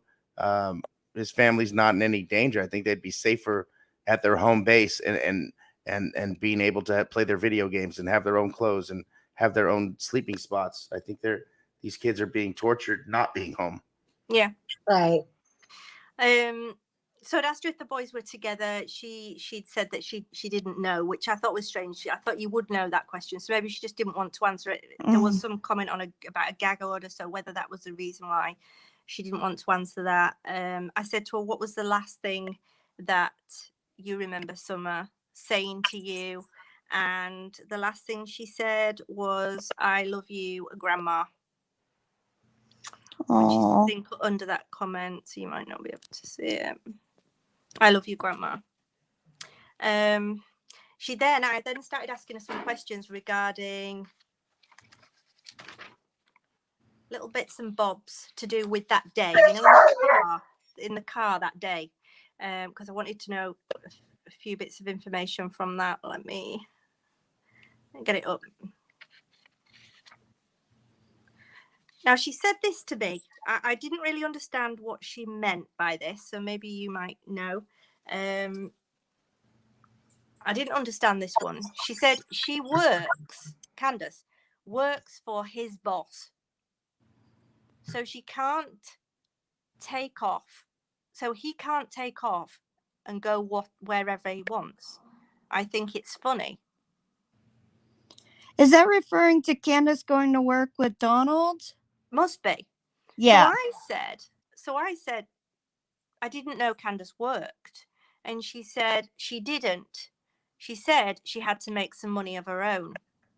So I don't know what that's about, but something to do with she works for her. Candace works for Don's boss. So he can't just take off and go wherever because she'll know about it. Maybe that's and you know what's interesting is Tiffany Marie brought this up, that she had some spackle on her clothes at one of the prayer circles and whatnot. Yes. Which and none of us and I knew about this because we've been talking, but I haven't released it to anybody. I know that for a fact, and that just shows that other people are, see that that's true, and it makes sense. It's something that makes sense, so we could cross that off the list. That she did work, but I can't cross off the list that Don couldn't come and go as he pleased. I mean, if he's got guys working under him and he's the boss, usually he can do whatever he wants, as long as the job gets done. So I don't know how truth that comment is, but I think there's some truth to it.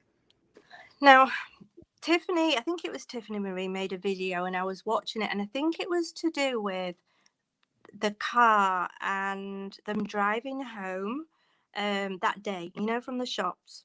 And I think it was after they dropped Hunter off and Summer was asleep in the car, and they were discussing like how long it would take to get home. I think it was Tiffany's video, I'm not sure.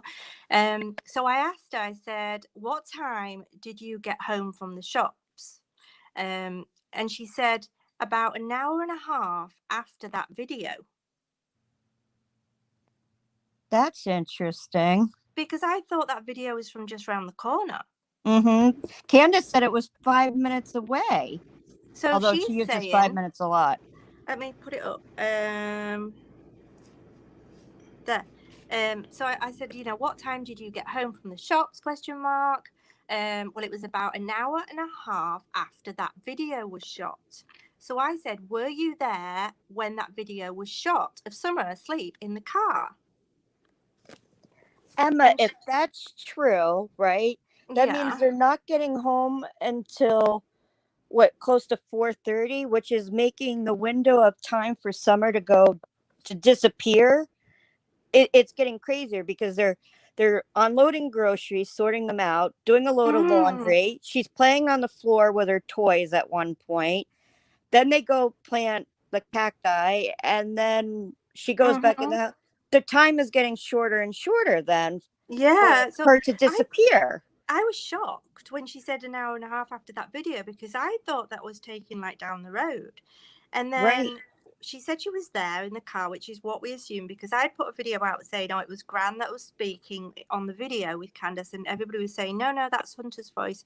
And I'm thinking, no, I'm sure it's Grandma's. But she said, yeah, she was there. And then I said, where are we? I said, oh, and she said, yeah, she was tired and she fell asleep. So I said, and this is a hard one. This was a hard one to ask. Okay, guys. I said, people were saying that Summer might have died in the car.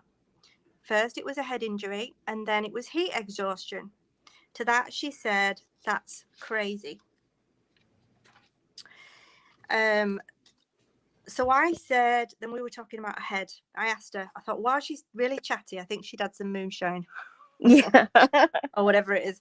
She said, I said to her, you know, did Summer have lice? Is that why they cut her hair? And she said, I don't know. I wasn't there when they cut it. So I don't know. And then I asked this question. This is the next question. I asked this because I thought this was quite important. Now, you know, we've heard that Donald gave an interview and he was saying that he slept downstairs with Summer and they were all entangled when he woke up and everything. So I'm thinking, where's Candace? So I asked the question, does Candace sleep upstairs in the house or with you? And she said, no, she sleeps downstairs, which is where we thought, you know, in the bed with Donald, I'm guessing.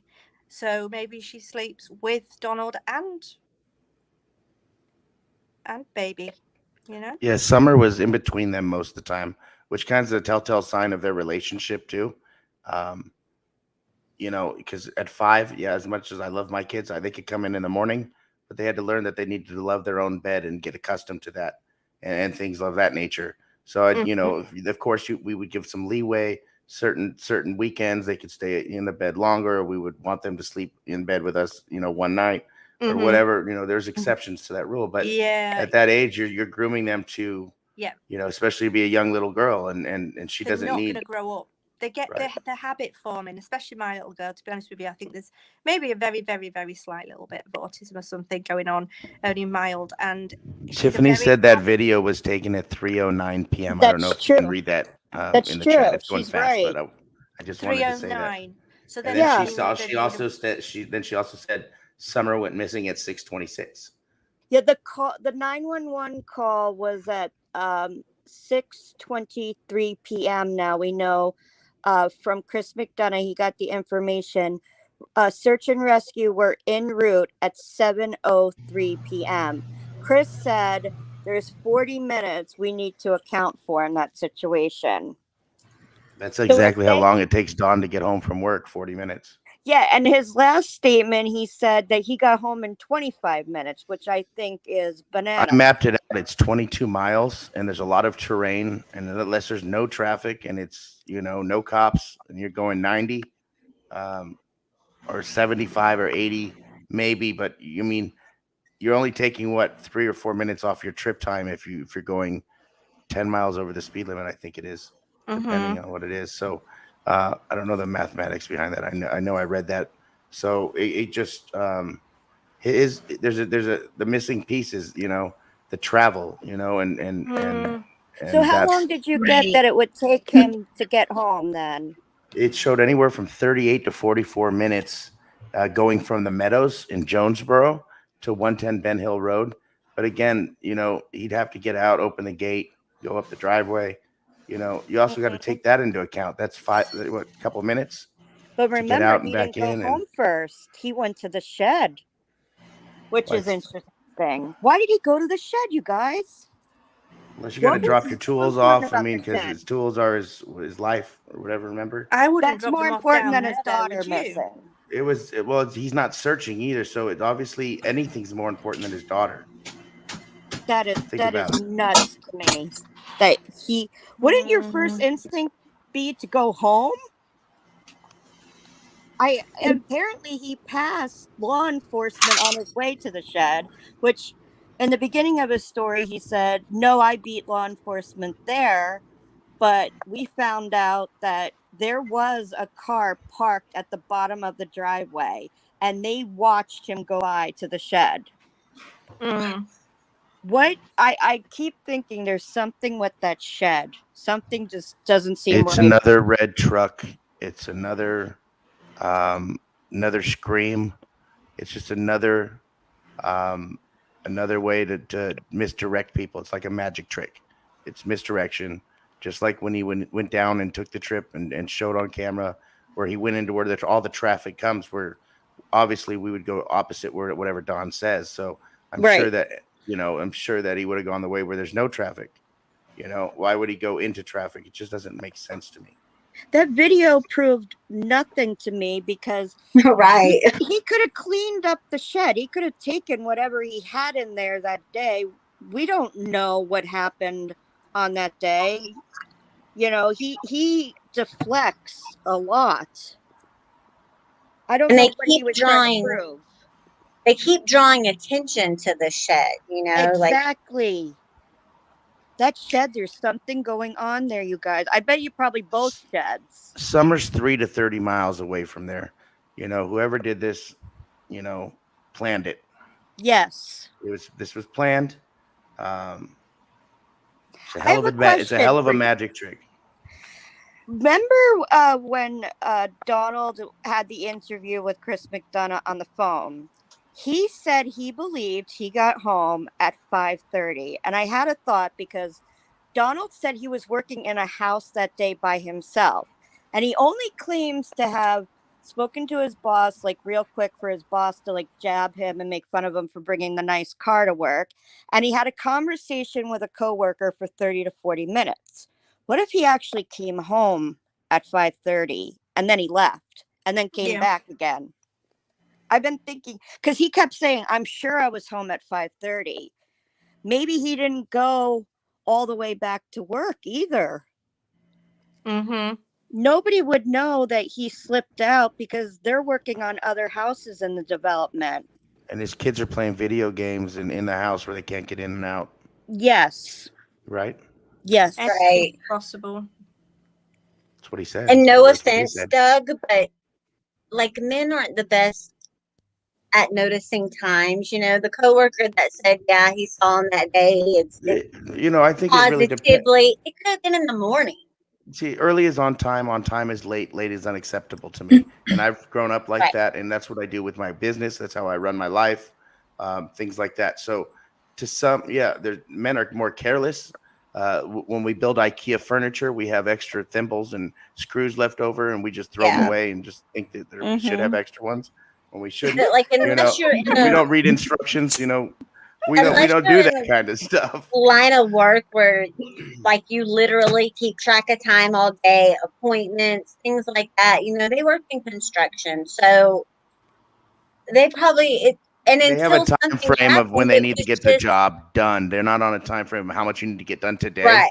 But they like to stay on a schedule. And again, with two less hands, it takes a little more time, but people can slip out.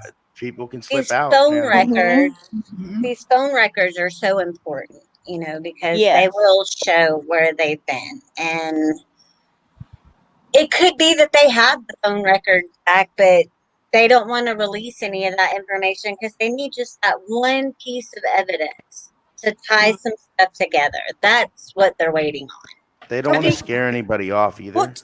Exactly.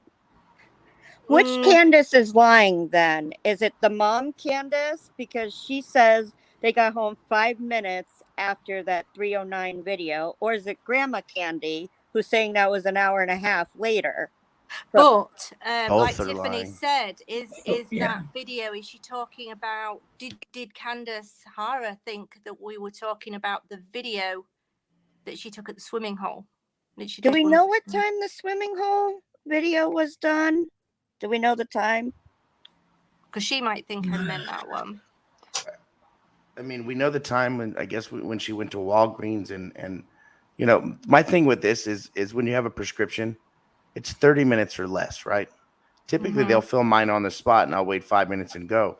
They decided to go to the swim hole to waste the time till the prescription was done. It just doesn't make sense with gas, $4 a gallon. Well, it's $4.30 here a gallon. I don't know how much it is in Tennessee, but with gas and travel and all this other stuff, it just doesn't. Tiffany said 12:21 p.m. The swim hole video. 12:21.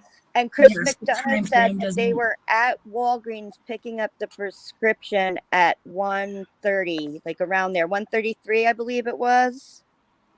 So that still wouldn't add up. That's an hour missing. And like Chris McDonough definitely found out about the time that they were at Walgreens. Mm. And Tiffany's saying it was 12. I can't quite 12:21. She says that video was done. They're lying about something. There's something missing in the time frame. It's just the little things she kept saying, like, it's possible, but I can't prove it. And, you know, when I asked her if she thought she'd been abducted, and was he involved? And she should have said no. Right. No. That would have been a normal response, a normal reaction. So either that tells me either she really just dislikes him so much that she wants any way to get him out of the picture. She said, I'm hoping that they arrest him before I get back down there so Candace will get the kids back. That's an odd statement. Why is there a possibility of him being arrested? Is that why she said that? Why would he need to be? What's he going to get arrested for? Is there a reason why he might get arrested? Is there something we don't know about? Why would you even say that?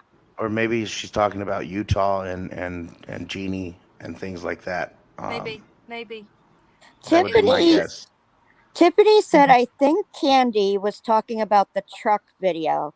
She remembered that video first before the swim hole. She says 12:21 swim hole and the truck where, you know, she accidentally took a video instead of a picture, 3:09. So, Tiffany, are you saying then she's definitely talking about when Summer was with the milk? Or was she talking about the swim hole video? I'll wait for Tiffany if she can answer that. Because I know she's been on those videos. Has Grandma said anything about being cooperative with police, that she's been in contact with them or they've contacted her about anything? Say that again, sorry. Has Grandma mentioned at all that, you know, that she's in contact constantly with the police if they've got any questions, that she's available for them, or is she talking to them at all? Do you know? Not currently, as far as I'm aware. She didn't really mention it. She's kind of gone over there to get away from it all. You would think that she's a huge piece of the puzzle. And again, there's no charges keeping her from leaving state, people, so she can go wherever she wants freely. This is America. But if she's subpoenaed, I mean, obviously she's got to let them know where that she's at during an active investigation. And I'm sure they know. Yeah. It just seems a strange thing to say unless you know that there's a reason why somebody would need to be arrested. Because I wouldn't say that about my ex. You know, he's an ex, he's a dickhead. But I wouldn't turn around and say, you know, I hope he gets arrested before I next see him. You know, unless I knew for a fact that there was something he'd done. That's her also worried about her stuff. She wants to be able to know that her stuff's safe and that there's a way that she could either get it off the property and have all of her stuff, because that's all she owns. Yeah. And if anything happens to all of her stuff, then we know who did it, don't we? Right. They all answer the questions like they had like blindfolds on or something. Like, I think that's what happened. It could have, but they were all there. And it's such a small like house, and it just doesn't make sense. They're all lying in a sense, like, in my opinion. There's got to be a trail camera or something. There's got to be a camera that we're not seeing, footage that we didn't see. Somebody's got to have footage of something. Yes. They must. They will have tracked that car. They will. I mean, it will have taken some time to get it all back, but they will have looked. They will know exactly where that car went, when it stopped, when those doors opened. They will have so much more information. They'll have tracked him on CCTV to see what time he left that day, what time he came back, and any journeys he made in between. I'm sure. And 5G is a bitch. They know every step you make, every move you make, with your phones or whatever you're doing. Yeah. I just wanted to say that there's someone in the chat who could probably, you know, shed some insight. Christopher Larson is in the chat, and he was actually married to Rosemary Bly. And he commented and said that he can say that if Dawn doesn't get along or like Candy, that would make 3 son-in-laws that can't stand her head games. Oh, tell him to come up. Very I put interesting. The link. If you want to come up, Chris, I put the link in the chat. Just press on it. And yeah, that is telling. Thank you, Chris. Thank you, Chris. We're all That's really very nice telling. people. Come and have a chat with us. Definitely. Oh my gosh, that is very interesting. He might be working. You don't have to tell us anything you don't want to, but you can come and have a chat with us. Fine. See, Emma, he's been really great. He's been in AB's chats a lot. I haven't seen him in a while. We've been worried about him. But here's the deal. When you're talking to somebody over Facebook and you're not talking to them over FaceTime or something, you don't know who you're dealing with in actuality. We don't know who we're talking to unless we see his face, like right there. Hello and welcome. Oh, hi. Hi. Hey. Hello. Howdy. Hello, Steve. Have you got anything you'd like to say? Hi. Do you have anything you'd like to say, Steve? Wearing your ambulance uniform? Have we lost him? Tiffany, hi. Hi, how are you? Hi, Nice Tiffany. Hey, Tiffany. Hi. Thank you for the link. No, it's fine. What do you think to what you've heard so far? Do you think it's, It's definitely interesting, and it's more information to lead us to hopefully some answers. Although I don't trust any of these people, it's helpful no matter what. At the end of the day, it's helpful, and we have to take everything into account, go through everything, try to weed through it, understand it, and yeah. What do you think to the time when she said it took her? It was an hour and a half after the video. Do you think she meant the first video? Well, I would be curious to know which video she was talking about. Naturally, and I mean, we don't know, right? Because she didn't say. Well, I'm looking to see what exact question it was I asked her so that I can get a better idea. I would think that it would be, whatever's the freshest in your mind. But we know with this case, nothing is really easy. Everything's always, a little complicated. So I would think it would be whatever video was the freshest in her mind, which would be the last video, right? And the video of Summer in the truck is the most talked about, right? Yes. They talk more about the video of Summer in the truck than they do about the swimming hole, in my opinion. Right. So, the I wonder. Sorry, go on. You're fine. Go ahead. No, I was just saying, when I was asking her the questions, I said, what time did you get home from the shops? And she said an hour and a half after that video. But that was the question after I'd asked her, were you there when that video was shot of Summer asleep in the car? And she said, yes, I was. And then I said to her, so I'm looking back at it now, what time did you get home from the shops? And she said about an hour and a half after that video. Okay. So that then I think that that's pretty cut and dry.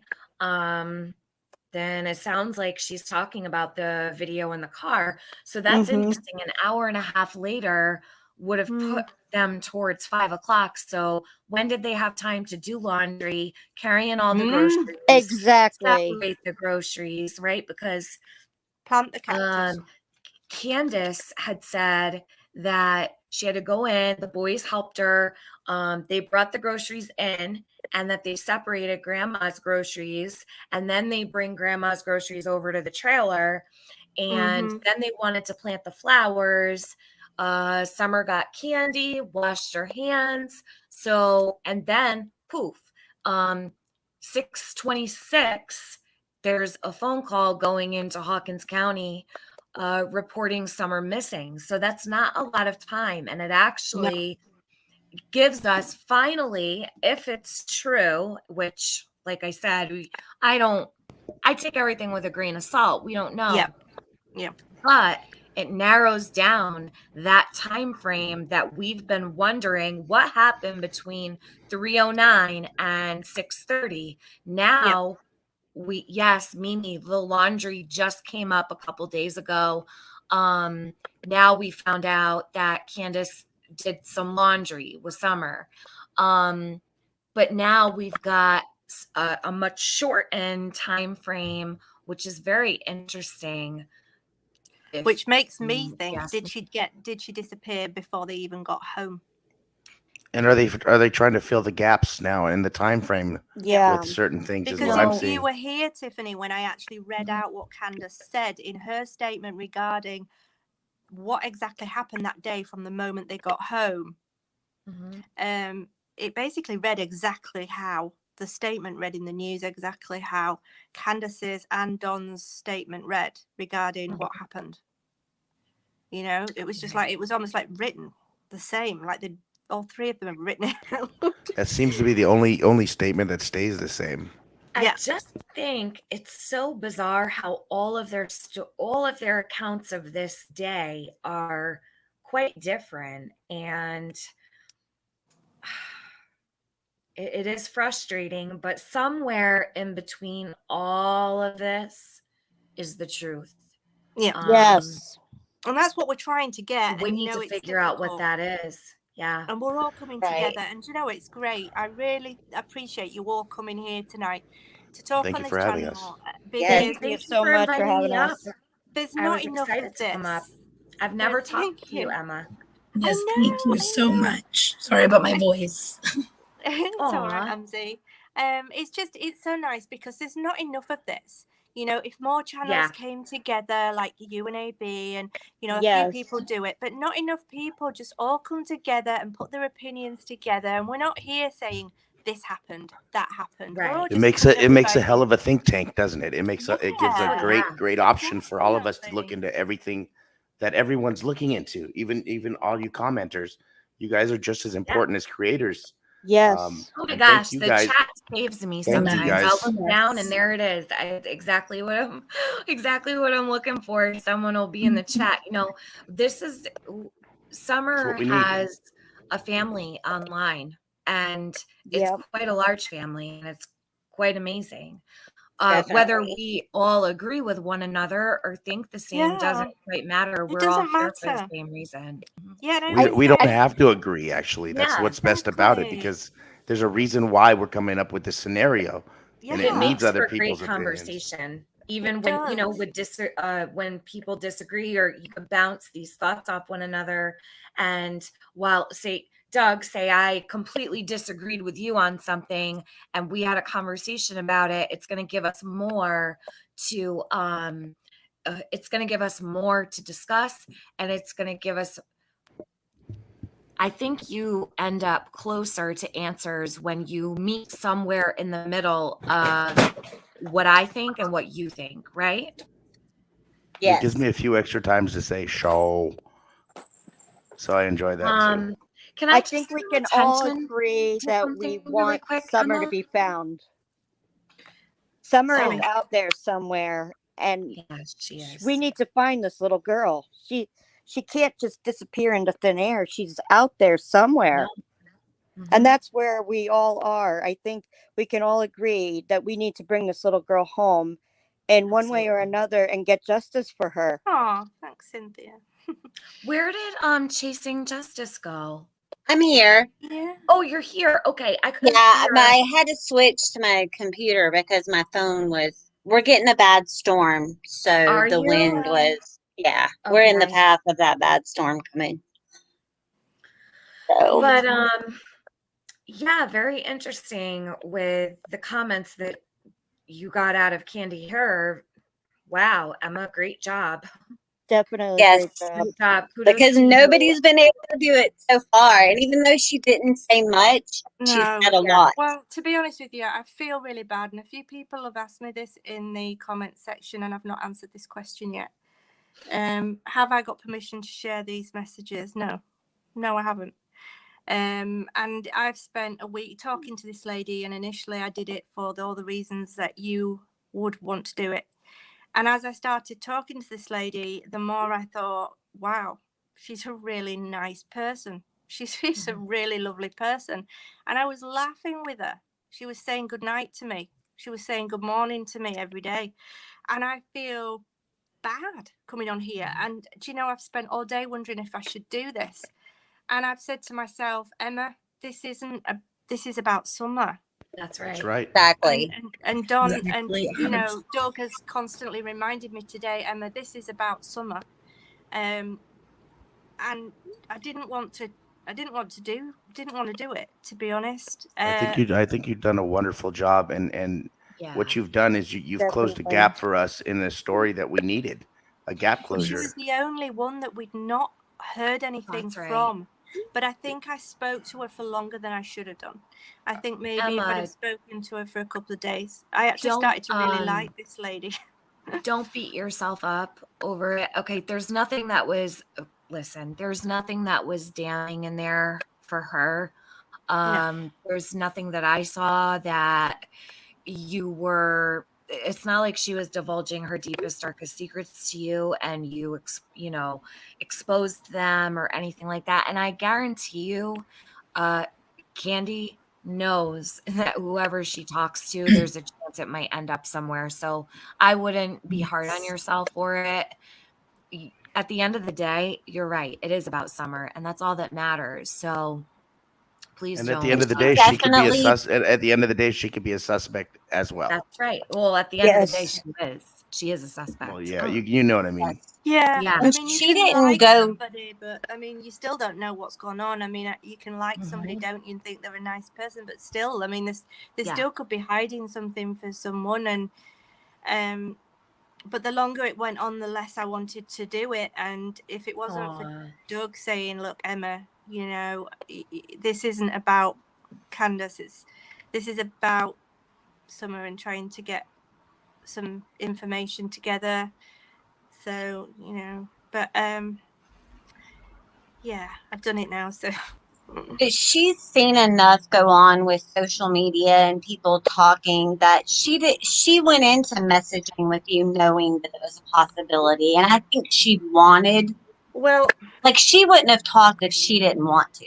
The conversation kind of ended the other night with her saying, I've been watching an English girl on YouTube. Mm-hmm.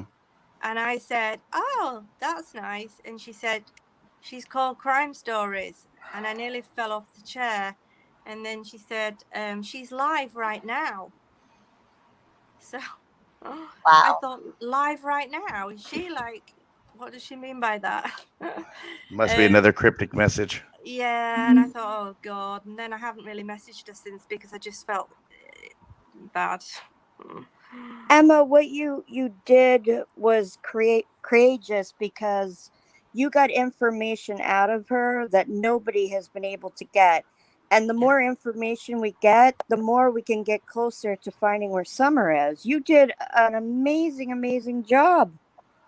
Let's just hope she's not playing us like a flute. You know what I mean? Yeah. Cheap piano, yes. She seemed to be really genuine, to be honest. From what I said, I mean, she was telling me what she was making for dinner and saying that she seemed really nice, to be honest. Right. But, I mean, who knows?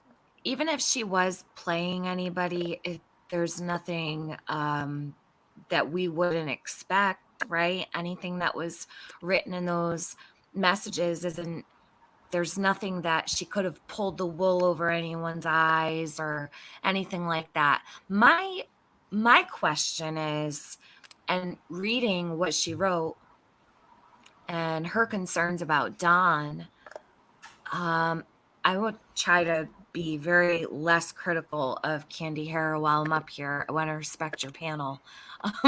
It's sometimes hard for me, but I will just say I find it to be unsettling and a bit disturbing that if she feels this way about Don, why would she leave her daughter out there? You know, if I want to try to put myself in her shoes, right? She's been through, you know, her daughter went missing, now her granddaughter. So I understand there's probably some major anxiety and probably PTSD that goes along with that. Yeah. And I understand wanting to get away or take a little break, but let's really look at the bigger picture. She's been gone for quite a while. And not only that, she left right before the boys were removed from the house. I would have turned that car around immediately if that was my daughter and she had lost her boys after her daughter going missing. But we don't know though, Tiffany. We don't know what was going on. I mean, he could have been screaming and shouting and carrying on because of the media. You just don't know what was going on. He might have been violent towards Candace. I mean, he could have been aiming his anger at her. But she wrote in those messages that basically Candace can hold her own, and I forget how she worded it. Thank you, KP Baz. Thank you. I just don't get how he can do an hour or 2 hour live and not put up some flyers or be looking for Summer Wells. How can he do that? Exactly. Yeah. Emma, Doug, I was talking about that earlier today on my live. I said the same thing. Same exact thing. I'm baffled by the fact Great that minds this man think alike. can sit on these live streams for hours, but what does he do? Is he searching his property? Has he brought the dogs? I've been asking this for a while. Has he brought those dogs? He's talking to his neighbors now. That's his big thing. He's talking to the neighbors. Well, right now he's probably sitting with his PR team, and they're, you know, plotting their response to this. You got to wear this shirt and make sure you wear blue because it means honesty. Don't wear red. Now. That's you think Don has to worry more about us or more about the drug dealers he's telling on or going to? I liked the way that that all started today. So they'd already preempted. They'd seen what we were going to put out today. And they'd already... it was going to be a bash session about Dawn. But, you know... Yeah. They'd already but here's the thing. The person whose mouth that those words came out of, the minute Don does anything he does not like, anything he's ever told him, it's going to become a weapon for that person. Yeah. Emma, didn't Candace, like Grandma Candy, didn't she say one of the reasons she had to leave was because she was going to a dark place, remembering her daughter going missing and then her granddaughter? Like, that was getting to her too, right? She said that it was giving her flashbacks. When, you know, the whole thing was giving her flashbacks to Rosie, and she was depressed and she had anxiety about it, so she had to leave. And I think she used the sister's husband as an excuse. She never said that, but I think that's... Emma. Cher just posted on her community wall, it says, I just got off the phone with Don, Candace, and Candace's mother, Grandus. And she puts in quotations, I have not done any damn interviews in over 2 years. I haven't been talking to no one. I asked Candace and Don if they believe her. Candace replied, hell yeah, I believe my mom. Don replied, oh yeah, she's the smartest one out of all of us. What? She's the smartest one of all. Oh my. This is Candace's Facebook page. If you go down to her friends list, click on friends, click in Candace Hara, which is her mother. There we go. And then we want to speak to her like we have been doing. Click on Messenger, takes you straight to all the conversations I've had with her. In January of 2016, this isn't a new fake account. This is a And January as we say on 2016 YouTube, account. we have receipts. It wasn't her. And we knew they were going to do this. Fixed. Ask her if she went and got her glasses fixed at Walmart the other day. every time now if something that's true, then that just puts them at You just as addressed guilty it as right anyone here else. and I'm proved sure it she right told her here. daughter that she went and got her glasses fixed at Walmart the other day, or she had exactly tuna pasta baked for dinner the other night. Maybe she spoke to her daughter. Maybe she'll believe us then. it's just like every time something comes out from any of us, Chris McDonough, Tiffany Marie, AB, Emma, you know, they go over there and they have to say that we're all liars pretty much, because you know that we're all the devil and or Satan. That's what we are. We're Satan and he's the angel and they're going to be saved, not us, you know, because Say no to satin evil. sheets. Yes, it's Satan that we're but yeah, I kind of figured that they would do this. Very interesting. See, this is their plan. They were planning on releasing it the way during the live stream, the way they strategically posted that from Don Wells, already seeing that you made this live for today, already having a response to saying that she hasn't done interviews in 2.5. Well, she wasn't doing an interview. It was a conversation. Nobody claimed it to be an interview. Nobody said it was an interview. It was impromptu where she could have been lying most of the time. Who knows? But she maybe gave us some valuable information out of all the stuff she said. It still puts the timeline a little closer to our fingertips. Well, also she said, between us, his mouth and actions are going to put him where he belongs. I'm beginning to think he's involved. No, don't feel bad. So what exactly does that mean? That his mouth is going to put him where he belongs, and she's beginning to think that he's involved. Stop it. It's more cryptic. It's all these messages are cryptic. Her daughter wasn't involved, right? She knows her daughter was not involved. Mm-hmm. And Candace came out looking better in the interview that she did than Donald did. Oh, Chris helped her in such a major way. Oh, yes. Chris McDonough definitely, and I'll admit to this publicly. I did the other day. My feelings about Candace changed immediately after that. Same. Mine did. Yeah, I always had a feeling that she was a victim of some sort of abuse, whether it was emotional, physical, or what have you. When we found out about the domestic situation at the house in October of 2020, I said, oh my God, you know what? This woman, I don't know what she's going through. We don't know what she's living with. And then I was even making excuses as to, in my own mind, just knowing I've been there in my life, so I can understand the victim mentality and how these things evolve, where you're afraid or you'll make excuses for the person you love. And I was starting to think, okay, if something happened to Summer, and God forbid that one of these people had something to do with it, Candace might be in a dire situation right now, and maybe she can't tell what happened. And I was going through all these motions in my mind, and I was thinking about every possible scenario that might be playing out.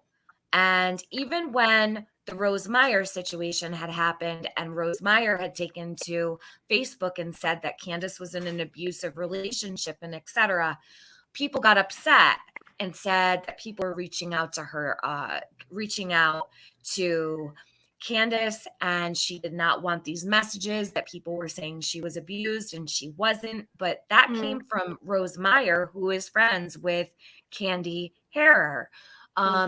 So I had done a little upload on my channel because it upset me knowing, listen, if she's in an abusive situation, the last thing you want to do is say, hey, we're setting up a GoFundMe for her to flee.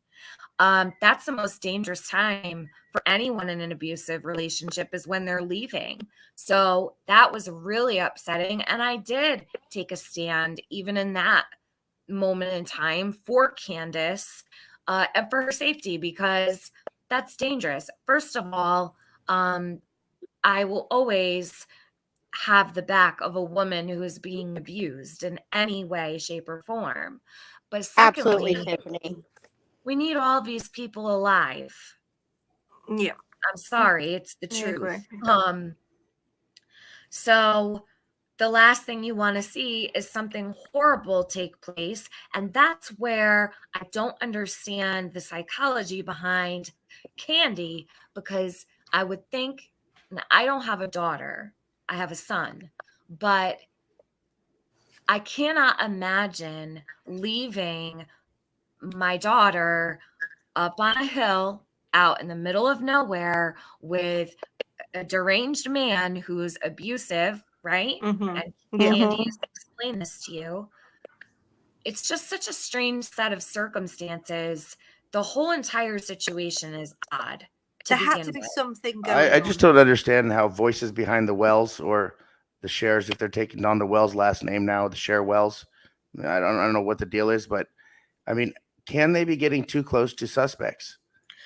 Can they get in any trouble for coercing or helping fabricate how he releases stuff out? Because we know Don, is getting coached. So I don't know, Doug, if they could get in trouble. I mean, you know what? Sure, anything's possible, but do I think they're getting too close? Let them get as close as they possibly can.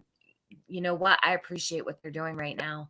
Let him keep talking, because the more he talks, the better it is for Summer. That's my opinion. That's true. Right, That's but wouldn't Chris be a better option? Like, I'm just saying that because but he may not like him. Chris was a better option. Now he's got people who are not as educated. They didn't they did not identify with Chris like they do with Cher and Mr. Cher. So true. Chris, while he's a perfect candidate to have these discussions, that's not who they're comfortable with.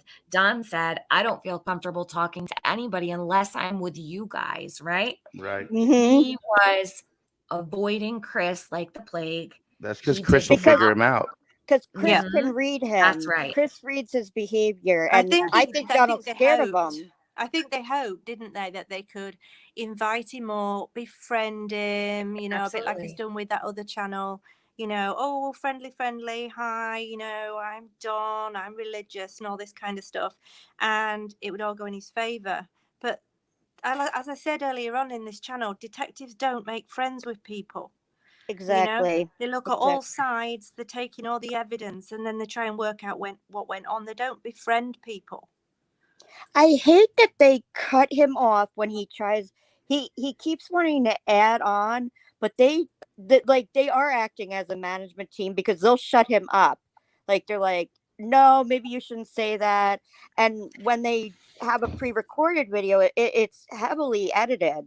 They don't want him saying certain things. I think they know more than they're. That's why we don't have a police report yet either, because they want to break it down first. In the right-hand corner. Mysteries and Crime. Mysteries and Crime. So that's me. I'm Melissa. Okay. I just didn't know who it was. Thank you for telling me. I wanted to piggyback. I'm kind of new to YouTube, so he's got a channel. Will you repeat that one more time? It's so important what you just said. Oh, about them managing him like that. Like, if you listen to the videos they do with him, he tries to keep going on with the conversation, and they will shut him up quick. Like, and I get angry at that, because it seems like he's going to give us something, and they're like, oh no, we got to shut this down now. So they highly edit most of the videos they do with him. And the one where they had the live where they were questioning him, they wouldn't take most of the questions that the chat had. Like, they were they're going through them. Yes. But I have noticed they've been letting things slide through lately.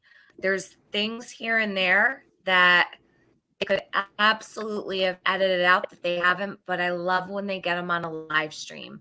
If they could keep them on live streams, that would be amazing, because you cannot undo anything. That is amazing. But I noticed they do try to keep it short when he's live. And I would, it's their call, whatever they feel comfortable with.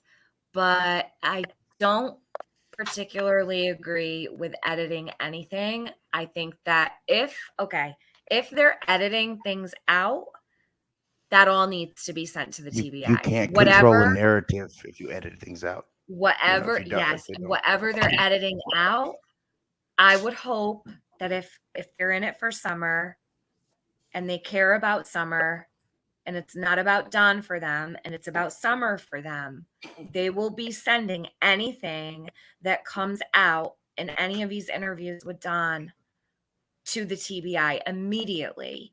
I don't think they do that. They are behind him so much. They are protecting this man. And we listened to Jeannie's story. I don't know how you can stand up for him after hearing Jeannie. Jeannie had me breaking down in tears. Well, in Don words itself, it was 40 years ago. It shouldn't matter, right? It doesn't have anything to do with this. Stupid. Well, and now they have Mary. I was waiting for Chris to say, "Shut up, stupid." So many times, when he was talking to him. Oh, and that I'm not poking fun of Chris. I love Chris. So anybody in the chat who doesn't think so, I respect Chris more than you even think. Chris is here. And I think he's an amazing man, an amazing family man and father. And I think he goes beyond what we see on YouTube. Definitely. We can tell the type of person he is. So if you ever think I'm poking fun at that show, I'm not, just so you know.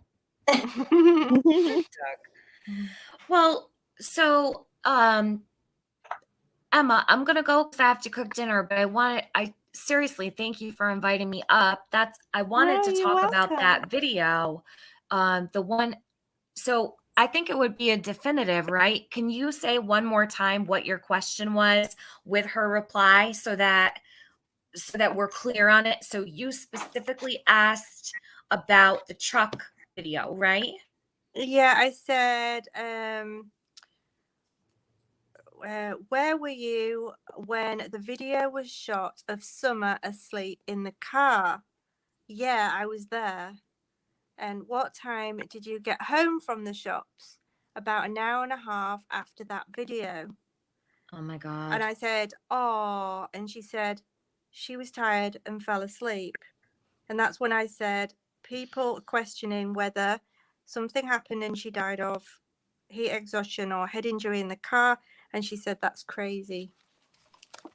So she never uses times. She always expresses in maybe 30 minutes to an hour.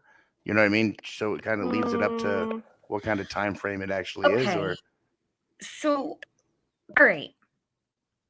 If I'm trying to digest this. So she's saying that an hour and a half after that video was taken was when they arrived home, correct? Yeah. Yeah. Right. So the video, according to what Candace told Unmasked, was taken or not taken. It was uploaded to TikTok or not. I'm so sorry. Not uploaded to TikTok. Listen, I can't even keep it straight anymore. 309 was when 309 was when the actual video and the photo were taken of Summer, because there was a photo and there was a video. There's two separate pictures. A lot of people are under the impression that that photo was taken out of the video. It wasn't. It was a separate photo and a separate video. That was taken at 3:09, according to Candace and what she told Unmasked back in the beginning of this case. Yeah. So people have gone out of their mind trying to place them where they were at exactly that moment when they snapped that photo and the video. We've tried to match up the signs and things that were passing by. It looks to me as though they were very close to home. So for her to say it was an hour and a half after the video was taken, something is very, very wrong there. Exactly. It's a little bit off, isn't it? Tiffany, Yes. The chat wanted you to know Don B made a comment. He's Don Buchanan. He has a YouTube channel. Yeah, I know. He said he spoke to law enforcement, and Thank you, Hansi. And law enforcement said, as hard as it is, they want him talking to all of us. Interesting. Thank you, Don Buchanan. Well, see, that's where, okay, so perfect. Earlier on my live today, I had said a lot of people give Chris McDonough a lot of crap about what he's been doing and his role in all of this. Do people realize how valuable these interviews are? And that's why I have to say, Voices Behind the Wall, their interviews are just as valuable. Yes. Now, everybody's are. Yeah. And it doesn't matter whether we agree with them. And this is what I was trying to explain to Benny and behind the scenes. And I said, it doesn't matter if somebody has a different opinion to you. If you have an opinion about something and I have an opinion, it doesn't matter. That's fine for us all to have different opinions. It's controlling narrative. It's what we're seeing, the behaviors. That's life. Everybody has a different opinion about things, but it doesn't mean that we're crazy or we're not nice people. It just means we're all different and we have different opinions, And we have different lives and experiences. Yeah. Or we're all friends with different people, or we all know different people. It doesn't mean that, anything other than that. We're not talking about people behind the scenes or being nasty. We're just helping each other out and all coming together for summer. That's all. Tiffany or anybody, do you know how long it took to get back to Ben Hill Road from Hunter's house? They said about 45. Somebody was 45? asking in the chat. Okay, so I would say about 35, 45 minutes. So there's a couple 40-minute possibilities all around here. Yeah, 40 minutes. It seems like everywhere's 40 minutes. Yeah, it seems like everywhere's 40 minutes. It's 40 minutes to get from Don's work to home. 40 minutes to get from Candace's to H's. It seems like the 40 minutes is what we're missing. So, Emma. Yeah.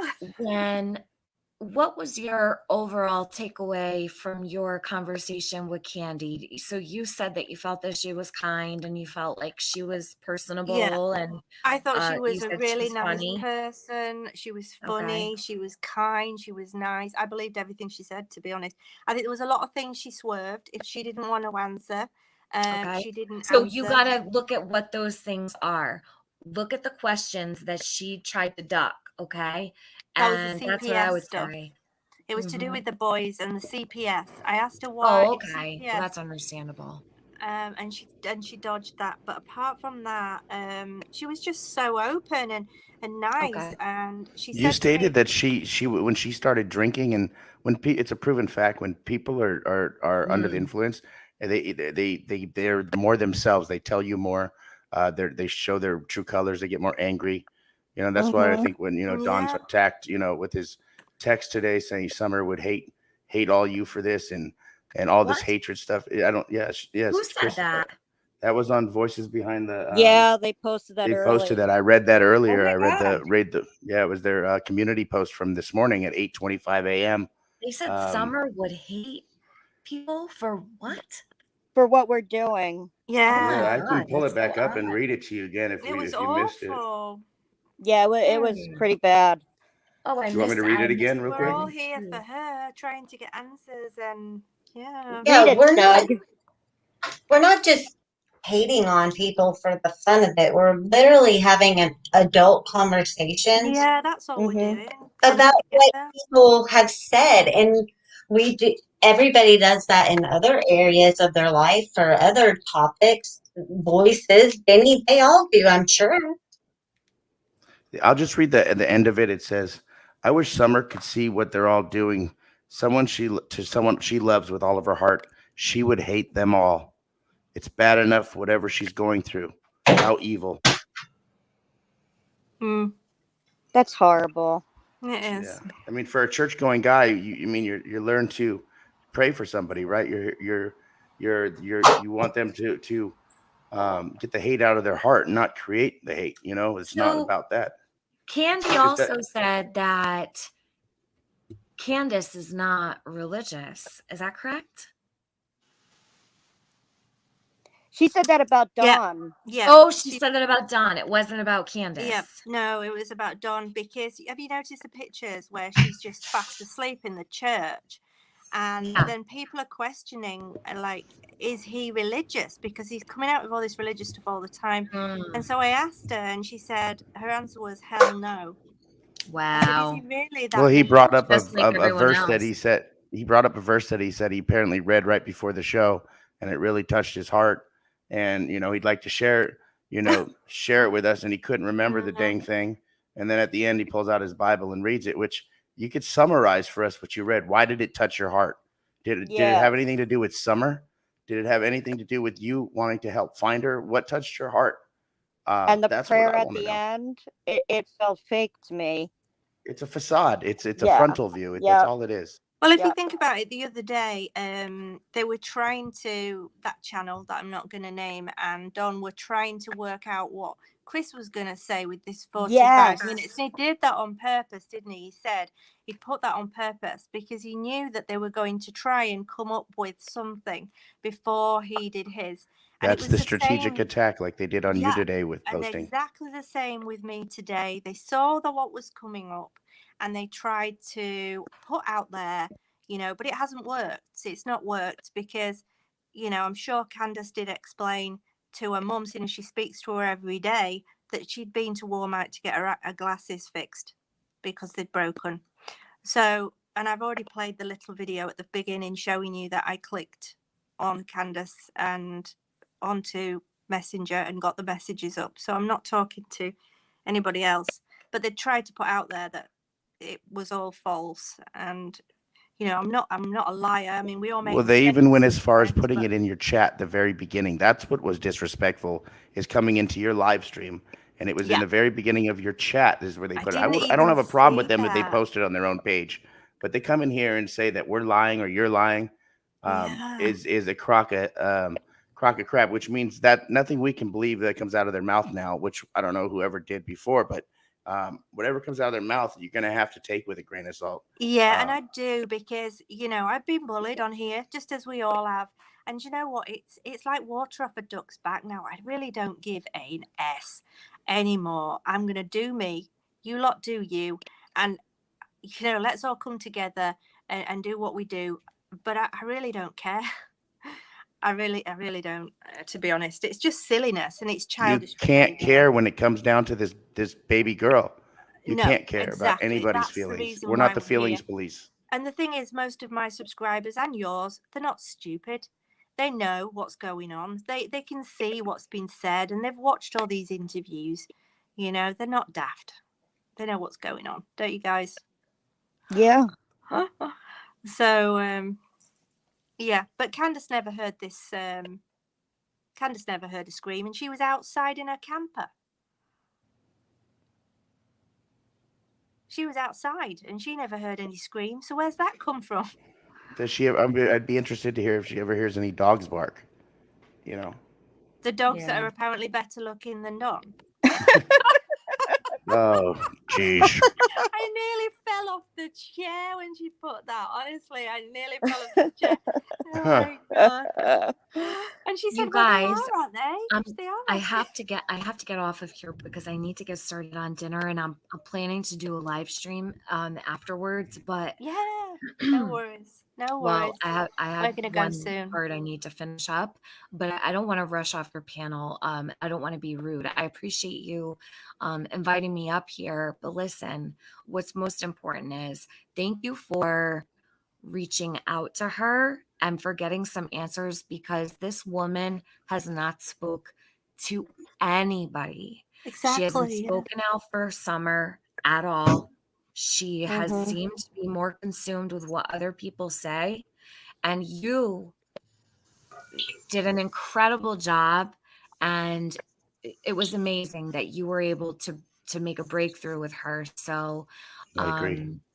Now, if you would have told me behind the scenes, I would have said, keep this going for as long as you possibly can. But I know you said you were struggling with it. Listen, that's a heavy burden to bear, especially when your heart is completely in it for Summer. Some people don't have that connection where some people could totally ride it out. But some people might not be able to. The fact of the matter is you you got a really important answer, and that is they didn't get home for an hour and a half after that video was taken in the car. The timestamp said by Candace to be 3:09 p.m., which means if Candy Harrer is being honest, that puts them very close to 5:00 p.m. Yep. Yeah. I think Grandma is being honest. And this is the thing. How did they do the laundry, plant flowers, bring in groceries, separate groceries, bring groceries over to Grandma's? That's a lot of stuff to accomplish in just an hour and a half. And exactly. For her to go missing. And keep in mind, too, they said she was searching for a half hour before she was even reported. So there you go. And then we got to factor in Dawn getting home and making the call and everything else. The timeline is what's going to answer our questions. He made the call before he got home, according to him. Yeah. Yeah. It's hard to describe something if you weren't there, right? Tiffany. You're welcome, Tiffany, Emma. you're No, awesome. thank you. Thank you, Tiffany. We're all appreciative of what you did. And listen, don't beat yourself up about anything. You did a wonderful thing. And there's nothing to worry about. You didn't put anything out that was horrible, or you sleep good tonight. I'll try. And I think that we've all been a lot more respectful of Dawn and everyone compared to the beating we're going to take later from other people. Oh, yeah, we are. We are I'm just going to ignore it. I'm not. You know what? Don't feed in. That's what I was going to say. Don't feed into it, okay? The drama is what's taking time away from being positive and getting and doing the job that they should be doing as her parents. We got to cover for them. We got to cover for Candace. We got to cover for all the people who aren't searching. We got to cover We're on for them. Summer's side over here. That's what it's about. Very much. Don't feed into it and just keep doing what you're doing. All of you guys are all amazing people, and I'm honored to know all of you guys now and to be up on this panel with you. So thank you. And yeah, I really enjoyed everybody this. for listening. We've had like at least 2,500 at all times tonight, and that's amazing. You've got a great I turnout, don't do lives. I never do lives, and just to having everybody here to support us. All the people here, Amzi, who's my friend, and she's lovely. Melissa, who I talked to behind the scenes, and everybody really that Justice as well. It's just lovely. It's lovely to have everybody here to support us, and we're gonna get a bashing tomorrow, but I'm not even gonna listen. Oh, I think we're getting it tonight, you guys. I don't think so. Nothing. Don't worry. I'll bash right back. back. If you need anything, just reach out and let me know. But thank you, Emma, and bye, Doug. Bye, Tiffany. Melissa, is that what you? Yeah, I'm Melissa. I'm new to YouTube, so. And then, but I watch you all the time. Nice to meet Usually, you you all. talk to me as Manglia, Tiffany. Manglia, okay. I know who you are. I use my I watch you as Manglia. And Chasing Justice. Bye, hon. Love ya. Bye. Love you. I'll see you later. Thank you, Tiffany. Bye. Bye.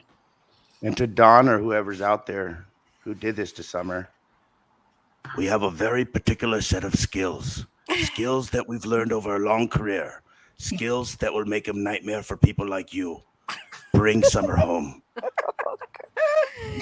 Emma, question for you. What is your opinion of the picture of Summer in the back of the truck, medical opinion, with her, in the milk? I've looked at this picture. Thank you for the super chats, guys. I appreciate that. Barrett Jex, Michelle After Dark, thank you so much. KP Baz, that's amazing. Thank you. So I did look at the photo, and I've looked at it various times. I've zoomed in, zoomed out, but I've not changed any of it. I've just zoomed in, and to me, she looks like she's got a bruise on her forehead. Now, I can't agree with the fingertips and the lips and things like that, because it's not obvious enough, really. Yes. But the head to me does look like she's got some sort of bruise, and it looks fairly new, but who knows? We weren't there, and right. I mean, what did you think about that? What did you think? I know I noticed, I thought I saw a bruise. I know a lot of people say it's a shadow, but she doesn't appear, in my medical opinion, deceased in that picture. She has too much and 5-year-olds color. fall down too all day long. 5-year-olds fall and hurt themselves. We're both paramedics, aren't we? So we've got a bit of knowledge behind us, Melissa. And I can say that I'm the person that comes after the paramedics when someone doesn't make it. Yeah. And I didn't see a deceased child in that picture, and I've seen many. No, I didn't either. But I did think she had a bruise on her head. Yeah. Yes. But I mean, that could have been, you don't know what, you just don't know, do you? I mean, somebody's saying here, was she, it's 3 hearts for me, says, was she unconscious?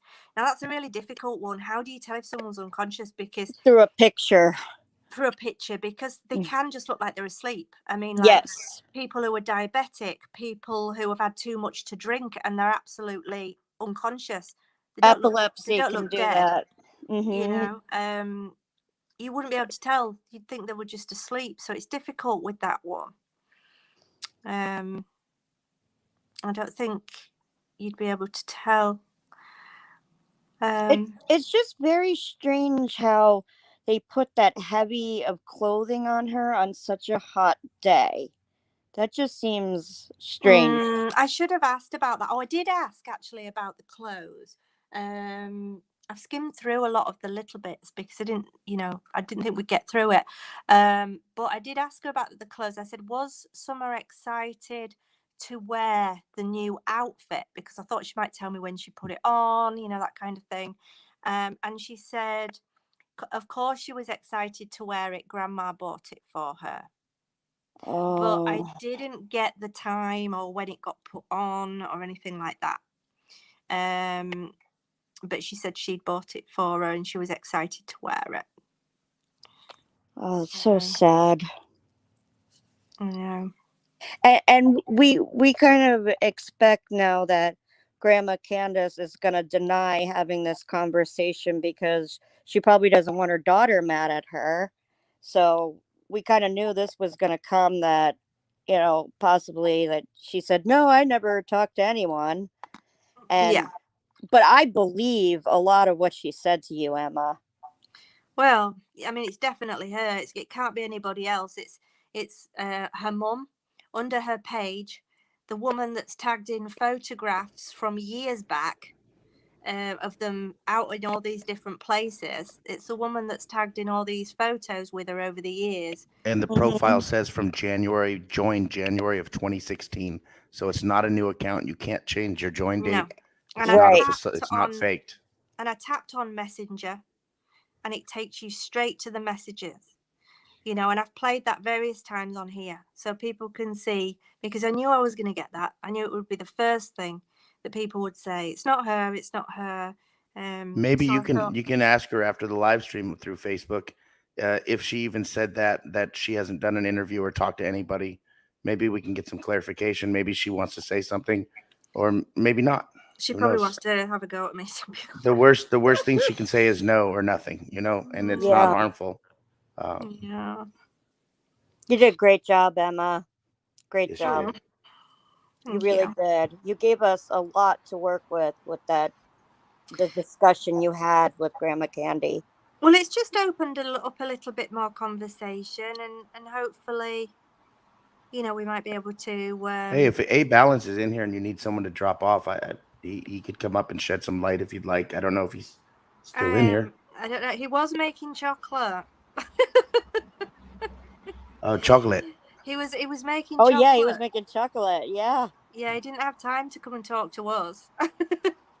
Well, he's got a business that's soaring now, so I get it.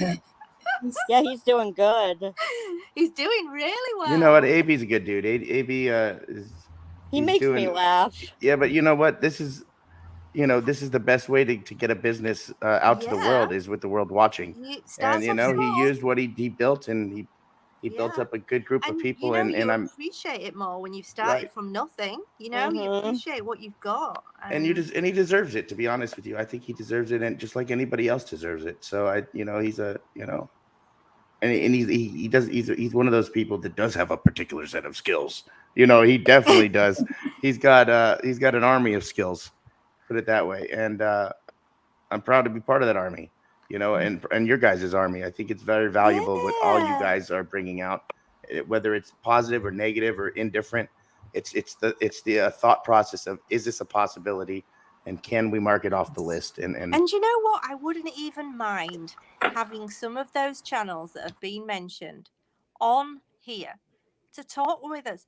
But the problem is when they start getting angry and rowdy and you see, that's just not me. Yeah. People can the have mods opinions. Have been great tonight too. The mods. Yeah. People, the opinions. Everybody's opinions are different, and I don't mind that. That's good. But yeah, it's when people start getting upset and angry and don't feed into it. Just keep doing what you're doing. You guys are all your own channels. Nobody can define what you do on your channels. Do what you need to do. And if you have to apologize later, apologize later. And remember what the most important thing here, it's summer. Summer is out there somewhere. That is what we are all trying to do, is find summer. And whatever happens to the rest of them, that will all fall into place. But we need to find summer first. Yes. Definitely. But let's hope that this just gives us a little bit more idea and a bit more thinking, into what's been going on and what she said. And we can all think on it, can't we? Yes. I think I need a new chair because I can't feel my legs. Well, I think we're just about ready for the end. Thank you everybody for just listening. I appreciate that. The cat's running around with a ball. Pack it in. Emma, you have an awesome chat. You have awesome mods. Everybody's been so cool. Thank you for having me. I really appreciate it. I'm new to YouTube, and I really enjoyed meeting all of you and discussing this case, because summer has been on my mind a lot. And I told you before, my eldest daughter passed away. She had blonde hair and blue eyes like Summer. So I probably have a lot of attachment to her because of my daughter. Right. You have an emotional, we all have an emotional attachment. You had that physical trait that kind of, brought back memories, and that makes it that more important to you. Yeah. And that's awesome. Same eyes, same hair. So yeah. And I like to fight for the victim, the innocent. Well, I asked you to come on tonight, Melissa, from Mysteries in Crime, because I saw her channel and she's got really good chat, and she hasn't been doing this for very long, and she's got, I think it's like 1,000 and odd subscribers now. I really wanted to help her, and I wanted to come on here, talk to us all, get to know everybody and be part of it, because I think her channel's going to do really well. She's, got really good chat, and she knows what she's talking about. So if you go back later and put the links up, I'm sure we'd all like to go and subscribe to her, and everyone I'll put here. The links. Thank you, Emma, for the stands. I really love our chats that we have. It's been great. Thank you. And we've got Amzi. Amzi's here. She's got a channel. She does Teen Mom and all sorts of like drama related programs. She talks about those, as well as crime. She does quite a lot of things. So that's quite interesting. So if you want to go across to her, and she's my friend outside of here as well, so I'll put her link in. Thank you for coming, Amzi. Yes, thank you. And I'm so proud of you and your channel. I remember you were just someone in the IG chats, and I've seen your channel grow, and it's amazing. You've surpassed me. Phenomenal. And you're a phenomenal channel. You do great work. Thank you, Amzi. Yes, I'm so proud. Thank you for bringing. Thank you for having me. Thank you, Amzi, for being here. Thank you, Amzi. Thank you guys. And is Justice still here? Where is she? I'm here. How's the storm? It hadn't hit too bad. It's starting to get a little windy and a little dark outside. So, well, praying so much for you. Say no to satin, everyone. Say no to satin. The satin, yes. And thank you, Doug. So just thank you, everybody, for being here and supporting us.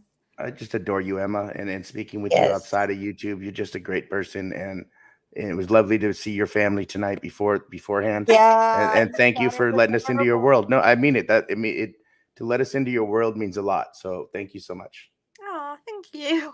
Well, I hope we can do this again, all come together and have a chat. I'd love that. We can come on one of your channels next time. We'll take it in turns, go around. Sure, that would be awesome. Yeah.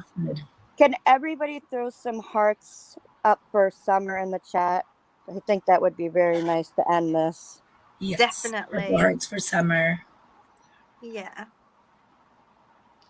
Or any color hearts. Throw up some hearts. There they go. I don't even know where the heart's on. I can't find the purple one right now, so I'm throwing up the red ones. Don't judge me. Any color. I've got a plane. Can I? All right. That was 30 years ago. Oh, here we go. Wait a minute. Beautiful, those hearts. And congratulations for having multi-thousands in your chat. There's people who gave up their TV memberships today. They canceled their memberships and now only watch YouTube. Yeah. It's the way to go. It's the way to go. Hey, YouTube can be more entertaining, you guys. Yeah. You want some real life drama every day, all day? Yeah. Well, It comes over here. I hear our crime genre is now called crama. Because we're crime and drama. I was like, oh, great. I was like, oh, no. I'm not a drama person. Yes, I should change my channel from a news and news network kind of thing over to drama channel. May bring more people in. You never know. Like the dog. Don't do it. I know. No, I'm just kidding. I don't like drama. Oh, I don't like drama and I don't like satin. Those are the two things I don't do. Oh, come on. You got to support satin. Okay, I do a little drama, not satin. It's too hot right now. It sticks. Thanks, Oh, no. Well, Right, the I don't dogs know. are better looking than Donald. So there you go. If you guys learn nothing out of this, the dogs are better looking than Donald. Yeah, the dog. We needed a little bit of humor in this because these cases are hard. So if you guys have seen the pictures of the dogs, you all know the dogs are better looking than Donald's. People doing the downward dog are better looking. I don't know why she hasn't left Donald for the dogs, but you know. Oh no! Stop! We need a little humor, Emma. Oh god! All right. Well, I'm gonna run. I've got hungry kids giving me the side eye. So yes. Okay, guys. Thank you so much. Thank Emma. you. Good night. Have a good night, everyone. Night. Good night. Night, Thanks for sharing. everybody. Bye, Doug. Good night. Thank you, Emma. Bye, Melissa. Bye, Bye. Emma. Good night. Bye, chat. Bye. Bye. Bye, everybody. Bye, unicorns. Bye, doggies. Good night. Oh, you killed me. Good job. I'm so proud of you, hon. You too.